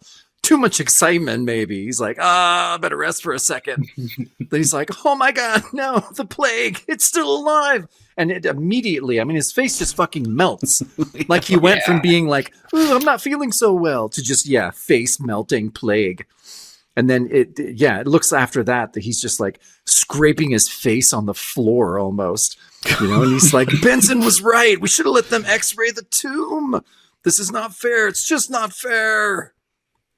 And then the final narration, and the tomb of Nefertiri is silent once more, quiet as it was for 3,000 years, and will be perhaps for 3,000 more. Damn. Yep. But isn't the X-ray team arriving, or were they not called yet? They were supposed to be called. Yeah. I mean, they were waiting for him. Remember, he's just like, let's just sit down and hang out. The X-ray team's on their way. So they're gonna find some shit. Then they're gonna get the plague and die in 3 seconds. Yeah. Yeah, I don't And think then it a would have made a sandstorm. difference. If they had showed up, they wouldn't have known that she had the plague. Harris still would have died. Mm-hmm. Very true. This guy's just dumb. I'm on the side of the X-ray team. Every single time, I'm always going to side with those guys. The techs. I'm ambivalent. Yeah. No, so I thought that was a great story as far as art. The art's amazing. Nothing particularly new, but kind of some novel ideas here and there. But nice, tight little horror story. We love those in a good anthology. Mm-hmm. Oh yeah. Okay, so one of these ones we're going to skip here. So Lay of the Sea, we're just going to let Ben just do a real quick kind of TV guide synopsis. I have a couple panels here to show, but do you want to describe this one briefly? So I was trying to go for a real from childhood memory of TV guide styles of writing. So I got the fish of the day is black and white revenge when a mermaid seeks murderous vengeance on the crew of the Lena after being sexually assaulted and saves the life of the one decent sailor who tried to stop the assault. For kids who love Last House on the Left and Splash. Wow. Congratulations. I doff my cap to you, sir. Yeah. Cheers, not jeers. Well done. Yeah. I forgot until you did that we used to do that on That's Cool, That's Trash. We used to have the TV guide description of the movie we were talking about, the weird movies. Oh man, it saved me from talking about a lot of brutal stuff that I did not want to be. Such a brutal story. About. Oh my god. So we didn't choose this one. I just had you guys pick them, but I would have chosen this one personally. This one is brutal, very cynical, mean spirited. But I thought the art by Leo Duranonia. I think he's he's Argentinian. Venezuela, Argentinian. Yeah, he's Argentinian, and he did stuff for Warren. He did horror stuff for Eerie and Vampirella. So his art's awesome. But this was a fucking brutal story. Brutal story, but I know that they very quickly veer into just complete trash and exploitation, but I love a good revenge story. Mandy is one of my favorite movies in the last 10 years that came out. Totally. So this art, I mean, this mermaid is absolutely gorgeous. Like the way his depiction of these people, like this simple hand that's almost going into cartooning at times, the way he's just like showing what is necessary to convey something with like the least lines possible, but it's not speed, it's not expediency, it's not laziness, it's like just this complete mastery. Like this looks like everything looks like a spot illustration for like a classic novel. Like I could not get over how gorgeous the art in this thing was, but the story was fucking brutal. It really and I was like, this isn't a magazine? Like, I mean, I know that there's no comics code or anything, but like I was like, this isn't a magazine? Yeah. I was like, so the magazine can go this far, but Devilina is always going to feel kind of tame comparatively. But then we'll be doing a brief synopsis of issue 2, where it's every story. God, Yeah, I just took a couple caps of Devilina's story from issue 2, but I liked issue 2 as well. But this one in particular, I mean, the brutality of it, like the fact that, like, you know, you said Last House on the Left, but I think I Spit on Your Grave is almost more so. Yeah, for sure. To where it's a violation of someone, and it is sustained and ongoing, like into it beyond the night into the next day, where it's just like, wow, okay, like this is vicious assault. Yeah. We talked about it real quick at home, and it was just like, are there more panels of revenge or more panels of the brutality? Violation? And I was like, I think there might be more panels of the violation. So that's a knock against it, but I know it's of the time and everything. Just that thing where you get tricked by what's really that called? great Potter's equation? yeah. Some kind of rule, isn't it? You want your name attached to that rule? No. Ooh, okay. Yeah. No, it's yours now. Yeah, sorry. This is Sorry. Math again. So brutal story, absolutely gorgeous art, and I couldn't look away from it. I was horrified. I think I kind of had my mouth open like this for like the first time I read the thing, and I was like, I fucking love it. And it's transgressive and really sad, but I loved it. So that was cool. And there was one thing. This is it's a double page story. A real brief interlude here, but great art by Ralph Reese. Yeah. Jacob, did you want to talk about him at all? Yeah, I mean, he was really prolific. He did everything. Like, he did books. He did the Flash Gordon strip. He did other comic books. He did National Lampoons. Yeah, National Lampoon. So it was saying that that's one of the things he's most famous for, is this kind of like year-long feature, or it's called 1 Year Affair, and it was serialized in National Lampoon actually for 2 years. Then it was collected into a book. Have you heard of this, Matt? Yes. When I read that, so I was telling you before we started recording, the first time I found him was in like Haunt of Horror 1 or something like that, or 2. He did a story that Conway wrote called Rats. Yes. And I was blown away by him. And I was like, oh my God, who is this guy? And why have I not seen him before? And I read that stuff about that serialized story for National Lampoon. So I need to find that 1 Year Affair collection. It was really popular. I guess it sold really well. And it went into like multiple printings. And he did his follow-up like many years later that wasn't nearly as successful, but I really want to find it. Yeah, me too. But don't anybody buy it for me, please. No. I'm just saying. I will find it on my own. Yeah. I mean, Reese was also associated with Wally Wood, who we talked about last time. So, like in a studio, or he was his assistant, and then he went on. He also worked for continuity with Neil Adams. I just knew his Rat story, and I was very excited to see more Ralph Reese, and happy to have another thing to go try and hunt down in the treasure bins now. Yeah, like I was telling Jacob, I think while you were getting some tech stuff worked out, like I'm not normally a huge guy for photorealism and art, and comics art, but this guy just blows my socks off. Like, he just caves my head in. So yeah, I want more. Story-wise, this is very slight, just kind of a weird like stoner. It felt very much like a stoner filler. Just the art's worth it, but the story doesn't make much sense, and it's just kind of trippy. Yeah. Okay, well, about the writer, so Michael Kalin, I think Kalin, his only credits are this story and a story in a promotional Reese's Pieces comic from Eclipse in 1989. So, a comic about Reese's Pieces? I guess, I didn't dig too much into that. It's not about Scarlet Witch loving Reese's Pieces or something? Nope. Okay. Yeah. It's not Reese's Pieces being used to stop like the Mad Tinkerer or anything like that? Yeah, think. Hostess? Yeah. Nope. Those are literally his only 2 credits. It's really funny. Wow. So, yeah. This story felt like a creative writing story somebody would read in class back when I was in college. Totally. Yeah. Like, you didn't write an ending. You cheated. Just fucking go back to your dorm and write an ending and come back. Yeah. Nope. Come on, man. It's 121. Give me a break.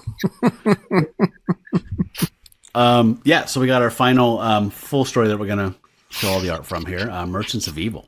Yes. Yeah, Merchants of Evil. The stories by John Albano and art by Jack Sparling. So, yeah, Matt, you and I were talking. So Jack Sparling did a spot. We're both pretty sure on our first magazine that we talked about.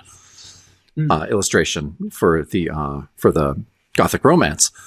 Yeah. And Jack Sparling has done a ton of cool shit, from the 40s on. And Matt, you were saying, what did you say you knew him from? I'm blanking now. Oh, okay. Well, he's done a lot of stuff. I mean, he's done a ton of stuff, and he worked for a lot of different companies. But just from like I've talked about over the years, my wife Alicia, she'll read stuff on Comic Book Plus, which is all this public domain shit that they come on. It's a great site, and she read these issues of this comic called Clairvoyant, like the name Claire, and it's about. It's about a sexy lady who's discovered unconscious and adrift in a lifeboat. And she has no memory of her name or her past. She calls herself Clairvoyant. And then, she just goes on and has adventures and is kind of cool. I don't know. It was very charming. And so that was how I know him most, weirdly enough, even though he did lots of like normal stuff. And Eclipso, House of Secrets, Unknown Soldier, like just a lot of DC stuff, and some Charlton as well. I associate him with Silver Age DC. Right? Okay. Yeah, definitely. 60s DC. He did some stuff. Oh, he did some Classics Illustrated too. He did Robin Hood, Connecticut Yankee, and King's Arthur Court. What else did he do? He did some... he did some of the Charlton TV adaptations. He did the $6 Million Man and the Bionic Woman. So wow. He did his kind of lesser stuff is actually my favorite stuff. I want to check that Charlton stuff out. That sounds awesomely disposable. Yeah, the Charlton stuff. I have all the issues of Adam 12. Really? That came out, and it's awesome. Of course you do. Yeah. Okay. Sparling has an issue or a story in the next issue of Devilina. And if you like his art here, I think you'll love his art in the second issue because it's tighter. The black and whites are a lot starker. It doesn't have the gray washes of this, but Sparling's a really, really cool artist. Yeah. Yeah. I'm a fan. Yeah, so this story is pretty slight, but also really fun. Sparling's art really makes up for a lot of it. Basically, we're dealing with a guy named Gerald Gorney, who, like it says, for a 5-foot-tall, kindly-faced proprietor of a pet shop, could hardly be considered menacing. But yes, we find out that it is. And I like that he's in a pet shop, but he's in the back. He's doing all sorts of devil shit. And and then he's like, someone entered my shop. Who's there? And it's like, just me, the mailman. Here's your mail. And then he's like, oh, thank you. And yeah, the mailman is seeing all these like blizzards and snakes and poor mailman. That's all I gotta say. Yeah. Yeah, this art's amazing. There's times where I kind of see a little bit of Toth in him, like in that Who's There panel, that kind of just really light line like that. That's just super evocative. I love it. Yeah, I saw Toth and I saw more Mort Meskin, honestly. Oh, okay. I can see that. I don't know if he's mastered animals as much as he has people. Nope, he is not. Do they all kind of look like they're talking to you, the animals? Yeah, they do. Yeah. It's that Gummy is kicking in for every character in this story. So, the guy's looking at the snake and... he says, many of these animals I have here are long thought to be extinct, and he's like, well, and the guy's named Mr. Gorney, and I don't want to say everything's stealing from something, but Miles Gorney was a pretty big character in the Satana stories that we've done dramas of. So I think somebody might have stolen that name. Just saying. Agreed. From Haunt of Horror or whatever a couple years ago. But, so yeah, he's, the mailman's checking on, he's like, wow, where do you get all these rare species? And he's like, that's a trade secret, and he's like, why don't you come in the back room and have a glass of sherry with me? And he's like, sherry? Well, that's against regulations, I'm still on duty. And he's like, oh, come on, won't take a moment. He's like, all right, you sold me. And he's like, I'm just going to feed Mr. Dunlap here, which is the giant snake. He's like, Mr. Dunlap? He's like, hey, I had a guy delivered mail to named Dunlap, and he just randomly disappeared the other day. He's like, oh, really? That's interesting. About that sherry. So, so, I mean, this story is, you can already see where it's going, like, from the first couple pages, but it's just fun with great art to just go along on these adventures. That's half of the fun of, like, the EC stuff, right? I mean, it's just kind of like, you can tell there's going to be a twist ending, comeuppances are going to be gotten, and you're going to see Jack Davis draw it. So, fucking A. Yeah. It's a great way to describe the story, because it's exactly, you know exactly what's going to happen, you know exactly what has happened. So next page, Sherry has had, and like he's just like, Christ, kind of smells odd in here, and Gory's like, yeah, it's incense. Don't worry about it. Here's your sherry. We keep talking about it. And I like the mailman's like, oh, you must burn this stuff to keep out animal smells, right? But then he's just like, oh, he already drank the poison sherry. So he's like, nah, it's not actually. It's burning as important religious significance for me. And as do those 13 black candles and those gargoyle carvings. So he's just going all in. He's just throwing all this at him because he's already dead, basically. Oh, we got him while he was traveling in distant lands, by the way. Yes. And, as you do. That is 100% where you do the Orient. He says, places where secrets unknown to the Western world were revealed to me. And he's like, you're not drinking your sherry, Mr. Headwing. And he's like, oh, yeah. So he finishes it up. And God, that last panel, though, is so good. Like you see going through the sherry glass, and it looks so real. Edwin's just drinking it down. He's just some poor schmo delivering mail. He's just like, cool. And Yep. Look at him in that next to the last panel there. Like his dogs are barking. This is the end of his route. Like he just wants to get home to Mabel. He does. Wants to have a Schlitz in front of the TV, watch the Dodgers. He's like, fuck it. I guess I'll have this sherry. Yeah. So, So he says, hey, is that good sherry? He's like, why are you staring at me like that, Mr. Gorney? And so he explains it's his hobby to compare how people resemble different types of beasts or birds, And he's like, the way my wife's like a bird brain. He's like, no. I'm saying I've been studying you and the way that you're kind of slumped over and your shitty posture. You're like a monkey. He's like, a monkey? What are you talking about? He's like, you were a monkey in a previous life. He's like, no offense meant, Mr. Edwing. Remember, I said in your former life, those are characteristics that you display now are simply carried over from the life that you lived before you were reborn as a human, reincarnated to be exact. And the guy's in the background going, choking, don't understand, getting dizzy.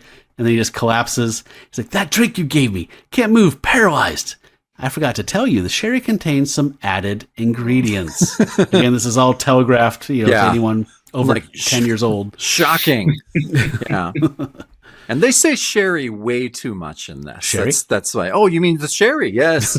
Oh. If we say it one more time, our punch card gets filled and we get a free sherry. That's right. Do you think this was sponsored by like Big Sherry? Well, Big Sherry is finally trying to worm its way in. They're starting with the Atlas magazines. Yeah, that's too bad they didn't go far because Big Sherry could have really lasted. Yeah, but, we'd all be going out to the football game, pounding some sherries out in the parking lot. It didn't happen. Different earth. Yep. I like light sherry. Yeah, sherry light. So next page, and he just keeps going on about it. He's like, oh, ingredients concocted from very special herbs and shrubs. He says, you were the recipient of a carefully guarded potion. And he's like, but you can't hear me anymore, for now you lie in a state of death.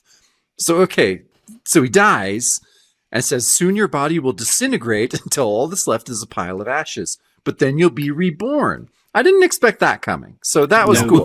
I thought it was just going to be like, oh, you transform into a mummy or a monkey. And that's like, nope, you die, you turn to ash, and then suddenly you're reborn like a phoenix from the ashes. Yeah. And then suddenly you're just a bald Ukari monkey. They're quite rare. And then he's like, look at his face. I know. And then he's like, my unique operation is going to make me a rich man soon. Don't you agree, Mr. Edwing? So he's doing all this stuff, but he's basically turning these people into the rarest of animals so he can sell them for a ton of money, which is a decent business plan. It is. And I think he was asking too low prices. We're going to see this later. But yeah, I mean, it's weird because these are rare species, but at the same time, it seems like he's just indiscriminately just giving this. He's not actually saying like, oh, you never tell you look like a dodo. Yeah. And would you like to have a sherry? Yeah. He's just kind of giving it to everybody, but they all happen to be descended from extinct species that can make some sweet coin on the black market. Yep. China Road. Yes, so we get to see this whole array of stuff here. And then on the next page, with profits soaring from sales to zoos, circuses, and wild animal farms. And then this guy's like, $500 for a giant lizard. That's pretty steep. He's like, yeah, but it's like one of the only ones existing of the species left on the planet. So again, this model doesn't make any sense. This would be, even adjusting for inflation from 1975, this doesn't make any sense. This would be tens of thousands of dollars then. For like a dodo or something? Yeah, that would be a lot of money for sure. So then a lady comes in and he's like, that girl, she has the mannerisms of a rare exotic bird. If I had a nickel for every time I've said that. She's like, you'll give me this canary if, he's like, if you join me in the back for some sherry. So yeah, he's got this down to a science at this point. Less than an hour later, his grim task completed, and we see her. It's this weird peacock-looking thing with a full head of hair, just a full fucking head of hair, gorgeous hair. And then her boyfriend shows up looking for her, punches him in the face. Yeah, just opens the door. Thud. I do like that he doesn't say one word. He just opens the door and just clocks him. Yep. Which I love. But no, you're right, Matt. The actual bird with the gorgeous hair just made me laugh so hard. Hilarious. It's another wig ad placement from the first magazine they did. Oh yeah, that's right. What a swoop. So yeah, we get the whole the boyfriend's not happy. He's like, get back on your feet. We're going to visit that back room. And she's like, okay, now where is she? Where's my chick, Stacy? He's like, there's no one here. He's like, no. I know she came here. I pay to have her watched because I'm a great boyfriend. And he's like, no females ever even entered here. And then he's like, hey, wait a sec. What's that? And he's like, lying on the floor over there. It's an earring. One of the earrings I gave Stacy for her birthday. He's like, you dirty lying little bastard. And I like the guys. And then he's like, Gurley's going to really try and do it. And he's like, I'll tell you everything. But first, allow me to have a glass of sherry. My heart. If I have another attack, I couldn't tell you anything. So yeah, big sherry at it again. Okay. Have your damn drink, sherry. Is sherry heart medication? Did either of your grandmothers have that as their heart medication? It is now. Yeah. Remember. No, glycerin pills and sherry were what I treated heart conditions in the old days. I really feel like we missed out on an opportunity, gentlemen. We should have been drinking sherry at this point. I'm kind of kicking myself now for not. I try and not do too many Niles Crane things, but I could have a sherry. Yeah, I could have a sherry. Yeah, I could have a sherry, but I would need a dessert too. And then it's like if you give a mouse a cookie, kind of. Yeah, exactly. All right. Yeah. Fair point. Then we're having toast corners and caviar. Yeah. It's a whole fucking thing. Okay, so let's wrap this thing up here. So he says, the gall of that uneducated, crude street hooligan daring to match wits with me. So he's laughing because he tricked the guy into drinking some sherry. And so he's up treating the shiner he got, or whatever, the split lip and all the stuff the guy gave him. And he's like, all right, well, I'm going to go find my latest acquisition, an Angora cat, I'll wager. And so he runs up the stairs, to go check out his new thing. But he hears this loud noise. Like, what the hell is that? And it turns out he miscalculated. It was not an Angora cat. He's standing looking at his destroyed pet shop. Something has eaten or killed everything in there, and it is a saber-toothed tiger. This guy was such a Neanderthal that he actually went that far back. And he takes care of Mr. Gorney, who made one fatal misjudgment. Yeah, but how would he mistake that guy for an Angora cat? I don't know. I don't even know what Angora cats are. What are they? Had too much cherry. Yeah. No, saber-toothed tiger. Yeah. Yeah. So, goofy art saves it, For sure. Yeah, Jack Sparling's art absolutely saves it. Fun, though. Like you were saying, Matt, fun in a Tales from the Crypt kind of way. Yeah. It might be the only story that made me smile or kind of laugh. That's why I chose it. Like I actually really enjoyed it, and it made me laugh. Okay, it's okay to laugh sometimes too. I don't know. But it needs to be balanced with sadness and transgressive, horrible violence. Well, Devilina's for you then. So I didn't read this. I don't do the text things like in the Marvel mags either when they just talk about what Hammer put out last month. I don't care for these. I've never cared. I don't like these movie magazines. I always skip them. So they're just talking about the sexy Hammer lesbian Carmilla vampire movies that were popular in the mid-70s. Yes, but to be clear, Matt, I mean, both of us love the Vampire Lovers with Ingrid Pitt. Of course we do. Of course we all love that. I love them. Twins of Evil, Vampire Lovers, all good stuff. All the Hammer sexy vampire stuff in the 70s is gold, but I don't like to read about it. It's so funny. It just sucks all the joy out of those movies. Totally does. These sex pieces, I don't know why, but you're reading about them, you're like, ugh. And it's so weird that there was this industry in this time before home video and all this stuff where you could just go and grab anything you want. Like, it's hard to wrap your head around because we're all born too late for this. But like, there was times when it's like, there was a reason that they show, this movie every Christmas or every Thanksgiving. Like, that's the only time you get to see that fucking thing. Yeah. Like the Maltese Falcon comes around once every couple of years. If you don't see it then, you might miss it on TV, and he definitely had no way to record it. So, I mean, it's just like there were like books. I have a book that's Invasion of the Body Snatchers, the 70s one. It's just stills with word balloons. Like they made like a, like a photo comic novel out of it. Cause it's like, yeah, I love that movie. I just can't see it whenever I want. It's hard for people, probably young people, to wrap their head around that idea of like not being instantly gratified by a piece of art that you want to see at any moment in time. So these things where these people are just describing, there's scenes where like they describe scenes, just chunks of stuff happening because it's like maybe you missed it. You might never get to see this movie now. Here's a boring recap for you. Here's what Peter Cushing does. Yep. There was a cool bit, like only a couple cool paragraphs towards the end where they talk about the guy who did the music, Harry Robinson, and his score for each of the movies. That was the one part where I kind of gained something cool. But did you guys know anything about Gary Gurani, the guy who wrote this? I found out something that worked for me. But no. He is the co-writer of the classic Lance Henriksen horror vehicle Pumpkinhead. Really? What? And he went on to write, he was like the screenwriter for Corman's not good Vampirella movie. And he wrote the Bible for the Vampirella TV series that didn't really get off the ground. Okay. But when I was looking him up, he had cool stuff. Did that Corman Vampirella thing, did that ever get made? Or was that just abandoned in pre-production? I think it's like a VHS thing, but I've never seen it. And I don't know if the image I saw was like box art or just stock art or something. Are you talking about like, they did something in the 90s, right? I mean, because they had one in the 70s that didn't happen.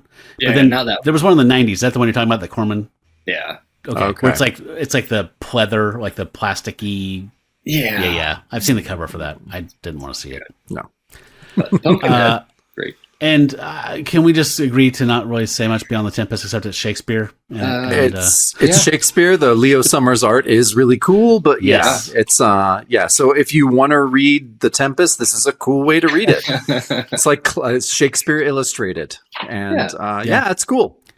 If you want Cliff Notes to get you through English class, it's a very good like synopsis and of the Tempest. So and I normally I'm kind of snobby about stuff like this, but like a comic version of Hamlet is what got me into reading Shakespeare as a tween, like a preteen. So there was some classics illustrated like around 87, something like that. They did a bunch of classics, and it was that beautiful like painted watercolor kind of art, and I was totally into it, and I got into Shakespeare because of that. So if this is what gets you into Shakespeare, do it. And like you said, the Leo Summers art is gorgeous. It's actually really beautiful. Yeah, I know. We don't need to talk about this, but it's but it is really cool. Like I highly recommend people checking it out. Yeah. His Caliban is horrific. His Caliban's awesome. Interesting right? Caliban. Yeah. Cool. Probably my favorite part of it, actually. Definitely.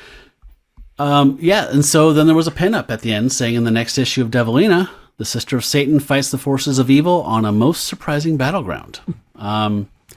So yeah, we get that cool little Estrada pen up there. So cool. So yeah, we're at the shout outs part before we do final thoughts or anything. So we do this main show. We also do something called a shadow show for our loyal patrons. And on this week's shadow show, we are going to be talking about creepy publications. Eerie publications, yes, which is a real fly-by-night that Matt has talked about a lot before. And this is Tales from the Tomb is what we're going to be talking about. Yes, volume 5, number 2. Oh, the numbering is so weird. So yeah, Matt and I are going to be talking about that. On our shadow shows, we do a lot of different stuff. Right now, we're going through just all the stuff that we really wanted to talk about in the 6 seasons previous to this, but maybe didn't have time, it maybe didn't fit in. And so right now, yeah, Matt and I are doing this this shadow show. And we did some on Skull the Slayer, which we gave away free last week. So actually, if you're interested in what the shadow show does, I highly recommend checking that out. But so what we do, and if you subscribe to our Patreon, if you become one of our patrons, you can subscribe at a bunch of different levels. Our most popular is Pack Member, and that's at $5 a month. And you get all of our bonus stuff that we get, all the many bonus episodes. What are we up to, Matt? 103? 112. Wow, 112. Okay, yeah. Big backlog. We've done lots of stuff. We've done audio dramas. We've done interviews. We've just done, a ton of stuff. So we think it's worth it. So if you'd like to subscribe at the $5 level, you can become a Pack Member. Get access to all of those. You also get shout-outs on the main show. And so that's what we like to do now. Okay, and that's fine folks like our guest tonight, Ben Potter. Blake, last name withheld. Brad Elmore. Brian Steed. Brian from Marvel by the Month. Caleb. Chris Sperry. Dave Kennedy. David D. David Goodwin. Glenn Lash. Grace. Greg Rowland. James Shigas. Jared from the Swords and Scrolls podcast. Jason W. Jeff Fitzpatrick. Jerry from Buffalo. Justin the Owl. Kyle from the Heartland. Letty. Matt Harvey. Michelle from Moonlit Comics. Pat Svek. Rob from Marvel by the Month. Russ from Tomes of Evil. Tony Iupi. Tim Tucker. And Worm Drive Pro. Thank you so much for supporting us, Pack members. You are much appreciated. There is another level, though, Jacob. Did you know that? I have heard tell of this. There's a tier above that, and it is called the Star Gods. And those folks are celestial barbarian deities, and they get even more exclusive content just to that tier. We make little special things about once every quarter or so, every 3 months or so. Something that's just for them as an extra special thank you. I think the most recent thing I did that was exclusive just to them was a Diabolic little video I made that was a Fumetti Neri from Italy, and I took a Diabolic cartoon and kind of put some cool music behind it, and translated it into English. So that's just a little thank you from us. But another thank you that we offer is that after 6 months of being a Star God, you can go into our Threadless shop and pick out a t-shirt or a coffee cup or a travel mug, and we'll send that right to your door free of charge as a thank you for your support. So the hallowed ranks of Star Gods include fine folks like B.A.M, Eric Hadley. Jason Finestone, Jesse McFerrin, John Walsh. Josh Link, MJ. Mark Nivens. Melissa Watts, Michael Giacchino. Ryan from Across the Bifrost, a Mighty Thor podcast. and our Uber patron, Jackson T. Overstreet, our Atlas Seaboard daddy. Thanks, Jackson, and thanks to the rest of you Star Gods. All hail the Star Gods. All hail. Hail the Star Gods. So there was no letters column because this existed for 2 issues, and I think they had kind of an aggressive publishing schedule. I don't expect this to come out quarterly, but I think it actually came out bi-monthly. So Wow. I didn't double check that, but I remember it seeming like it was pretty pretty fast considering how many stories there were in it, and how many pages. So, yeah, for the rest of the story, there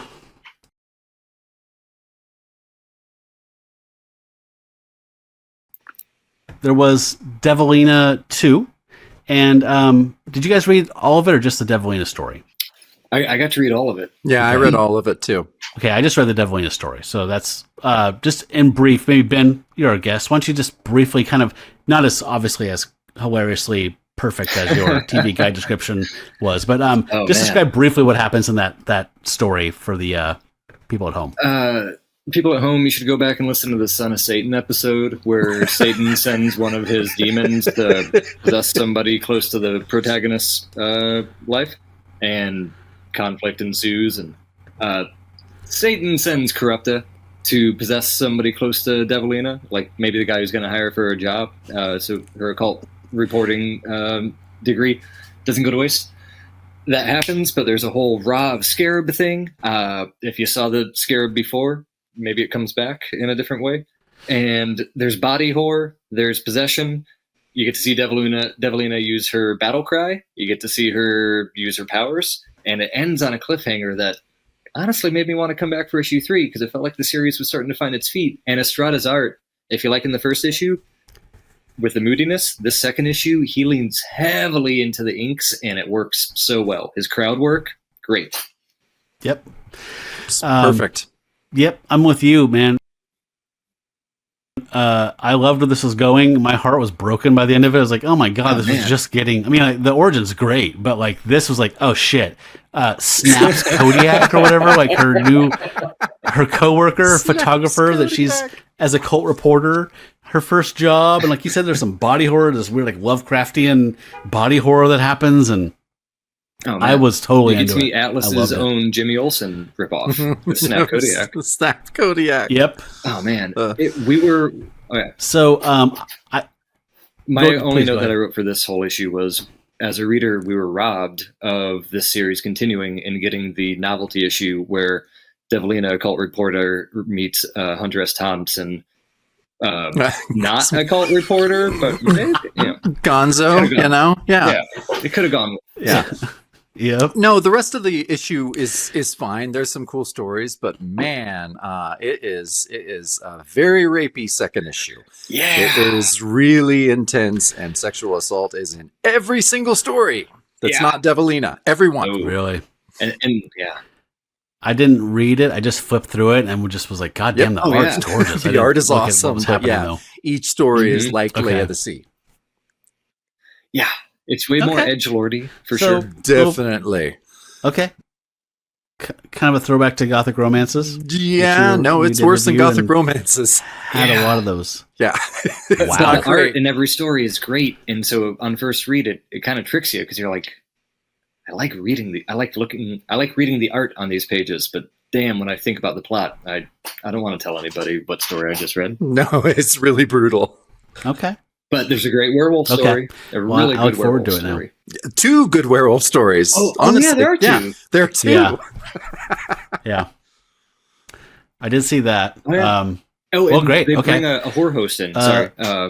It's an anthology magazine, like a horror anthology mag, and Devilina 1 was really missing the whole thing where any news story would start with the host or hostess kind of introing it. And we get that in the second issue, at least, with Devilina showing up twice, I think. Mm-hmm. Okay. But Matt, I didn't miss that in the first issue. I'm not a big host guy. When it comes Matt, to I was with you though, and I mean, God, are we going to say this every goddamn episode? To where we're like, yeah, the origin issue was cool, but that second issue, man, that really made me want more. And then the third issue was fine, and then the fourth issue was shit. The end. The end. Okay, so I think we all agree we were robbed of Devilina. She was just getting her legs and was all set up for a good long run, and her tail ended. So let's do final thoughts, shall we? Yeah. You're our esteemed guest, Ben, so you go first. Man, I knew this would happen. Talking about it with you guys made me like it so much more. Yeah. Just getting to actually enjoy the things that maybe were under the surface that I missed the first 7 or 8 times I read it. Um, there's a lot there to enjoy. There's a lot that falls. There's a lot not to enjoy with the sexual assault, but there's a lot just plot wise and story wise that falls flat, where it feels like you're almost having a good story this could compare with a Marvel story, and either the art's rushed or the story feels rushed or just something feels off in a big way each tale. I liked it, but I don't know if it's my favorite Atlas story you guys have covered so far, or book you've covered so far. There's a lot of back and forth on quality, I guess I'd say. Yeah, that's fair. Matt, you don't mind if I give a few more thoughts? Well, yeah, Ben, I totally agree with you. There's such promise, like the Devilina origin story is good, and I was excited for the character. I liked it better, and obviously, in issue 2, the Devilina story is awesome. But yeah, everything, and we've noticed this in Atlas, and we're gonna have to eventually just stop saying it and just be like, yeah, this is just what it is. Atlas is a copy of stuff, and so strangely enough, I was shocked at how much they really just seemed to take from Son of Satan. Weirdly enough, and I'm glad I wasn't the only one that thought that. But like I say, the art in every story was great. Honestly, like the art was great in every single story. I loved it. But yeah, the stories were kind of lacking, and the ones that I liked, I really liked, but there's still just something just a slightly off-brand about it, which can be charming, but it wasn't 100% charming for me in Devilina. I don't know why it didn't work for me better than it did on a whole. Okay. You weren't alone, Jacob. I was doing the Leo DiCaprio of Once Upon a Time in Hollywood, like, snapping at the, hey, that's Son of Satan. Yeah, I think I liked it more than you guys did. I just like anthology horror books, I guess. So I'm less demanding. My bar is pretty low on them.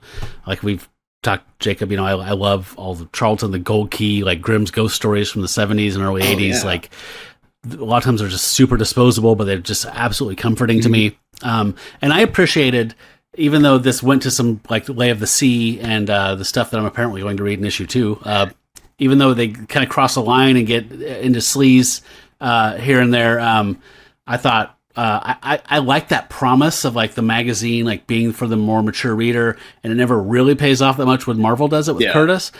Here they did it, so like I just have to respect at least they went there. I mean, even if it's kind of gross occasionally, like they did it. Yeah. So I love Devilina as a character. I love where she was going. I'm bummed we didn't get more, and I liked the stories, like italicized capital letter. I liked them. They were fine.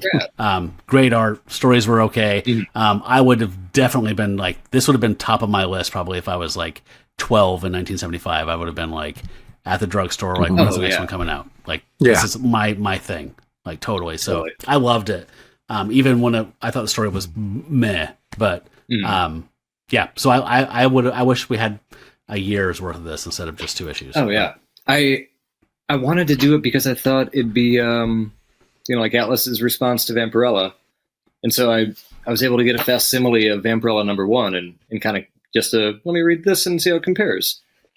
And if this is like actually sexy, dare say titillating, Devilina maybe just didn't do it for me in terms of like titillation or sexiness, but there was a lot to enjoy story-wise and where it could have gone. I was trying to find a nicer way to say I felt like Devilina was Vampirella if it was written by a Mormon, and then it turned out to be written and drawn by a Mormon. Like, guess what? It was. So it worked. All right. Well, I think we all enjoyed it. Well, enough, for sure. Enough. So I'm glad I read it. Yeah, me too. And I'll definitely be flipping through. I mean, when I think about the stuff that I'm going to be flipping through after the season's over, this is up there pretty high for me, actually. So, I love good black and white comics. So, we've talked about like, should we do some kind of ranking throughout the season, but then that would kind of defeat the purpose of the big series finale of the show. So we're not gonna do that. I think people that are listening can pay attention and figure out where things rank throughout, and we can make a game out of people guessing how we rank. I like that for the finale. I don't know. Ooh. So yeah, do you guys Go have? Do you know from your like metrics or whatever if you have any listeners in Turkey? I don't dig into that deep of metrics. Okay. Stuff. I found if you wanna read The Lost Tomb of Nefertiri, the only place I could find that it was reprinted is in a Turkish horror comic that would reprint Vampirella and Creepy and Eerie and also Morbius, Living Vampire, and Planet of the Apes stories called Korku, Korku, Korku, and I want to say it's like issue. Do we know what Korku issue means? 76 has the Lost Tomb. Nice. I did not try to translate it, and I hope I didn't say Yeah. anything horrible in Turkish just then, and extend my apologies if I did. Right.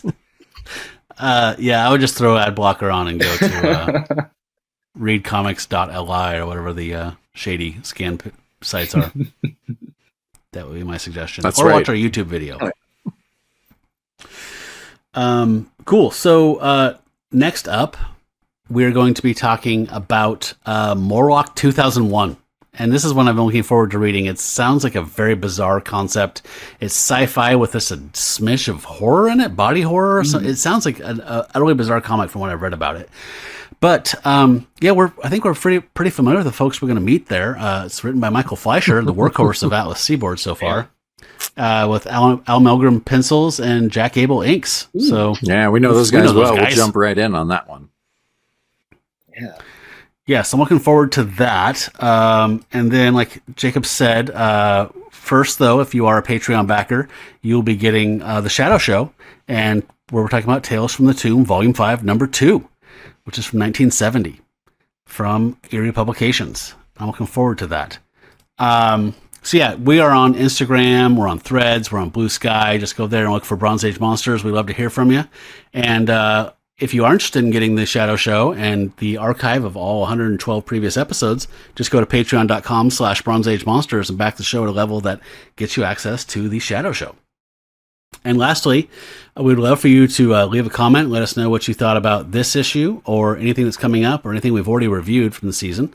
And leave a like, do the subscribe, spread the word, send the link of this to somebody if you thought they might like it. Some comics fan you know that would dig this, spread the word. We'd appreciate that. So, Ben, do you have anything to plug? Oh yeah, You going on tour soon? I do. or, I do actually have one thing to plug. This just came together in the last week. If you don't live in Portland, you can always fly in. You know, we have an airport. It's popular. But Saturday, April 12th, I'll be DJing at Thunderbird Bar on Foster Nice. Avenue. It's free. They have good drinks. They have good food. They have a really nice outdoor patio. And you'll get to hear some really, really good 70s funk and then a ton of 70s, 80s, into 90s punk rock and metal. And maybe a little bit of new wave, Smoke Hairs, just to change it up. But it'll be fun. That sounds awesome. Yeah. Good time. Goddamn right. Your video, Jacob's Last Waltz, almost made me cry. That was really, really sweet. Oh, thank you. Oh, really Yeah, great. that was cool. That's sweet of you. Well, thank you. I'm glad that you appreciate that. It's nice to hear. Yeah, I'll try and make that. Yeah. If you share that on your socials, we will boost that as well leading up to Oh yeah, it. I'm Get some people there. I should post it up soon. I'm at Ben is a turd on Instagram. Yes. There's not many of similar names, so it should be easy to find. That's right. No, it's good to know in advance because usually you text me message like the day of. Yeah, and, yeah. I'm trying to get better at that. I'm wildly unpopular and I hate leaving my house, but I always have plans whenever you message me. So, No worry. This time I can actually put it on the calendar. Sweet. Cool. Well, thank you so much. It was great to have you on here and for you to lend your expertise to the show. Oh, man. Thank you guys this so was much. a blast. Dream come true. I really loved getting to chat with you guys and been wanting to do this for a long time. So just thank you so damn much for having Yeah, me. you bet. Well, it was great to have you on, and I love your modest dreams. That's awesome. Dream small, Mama said. Dream small.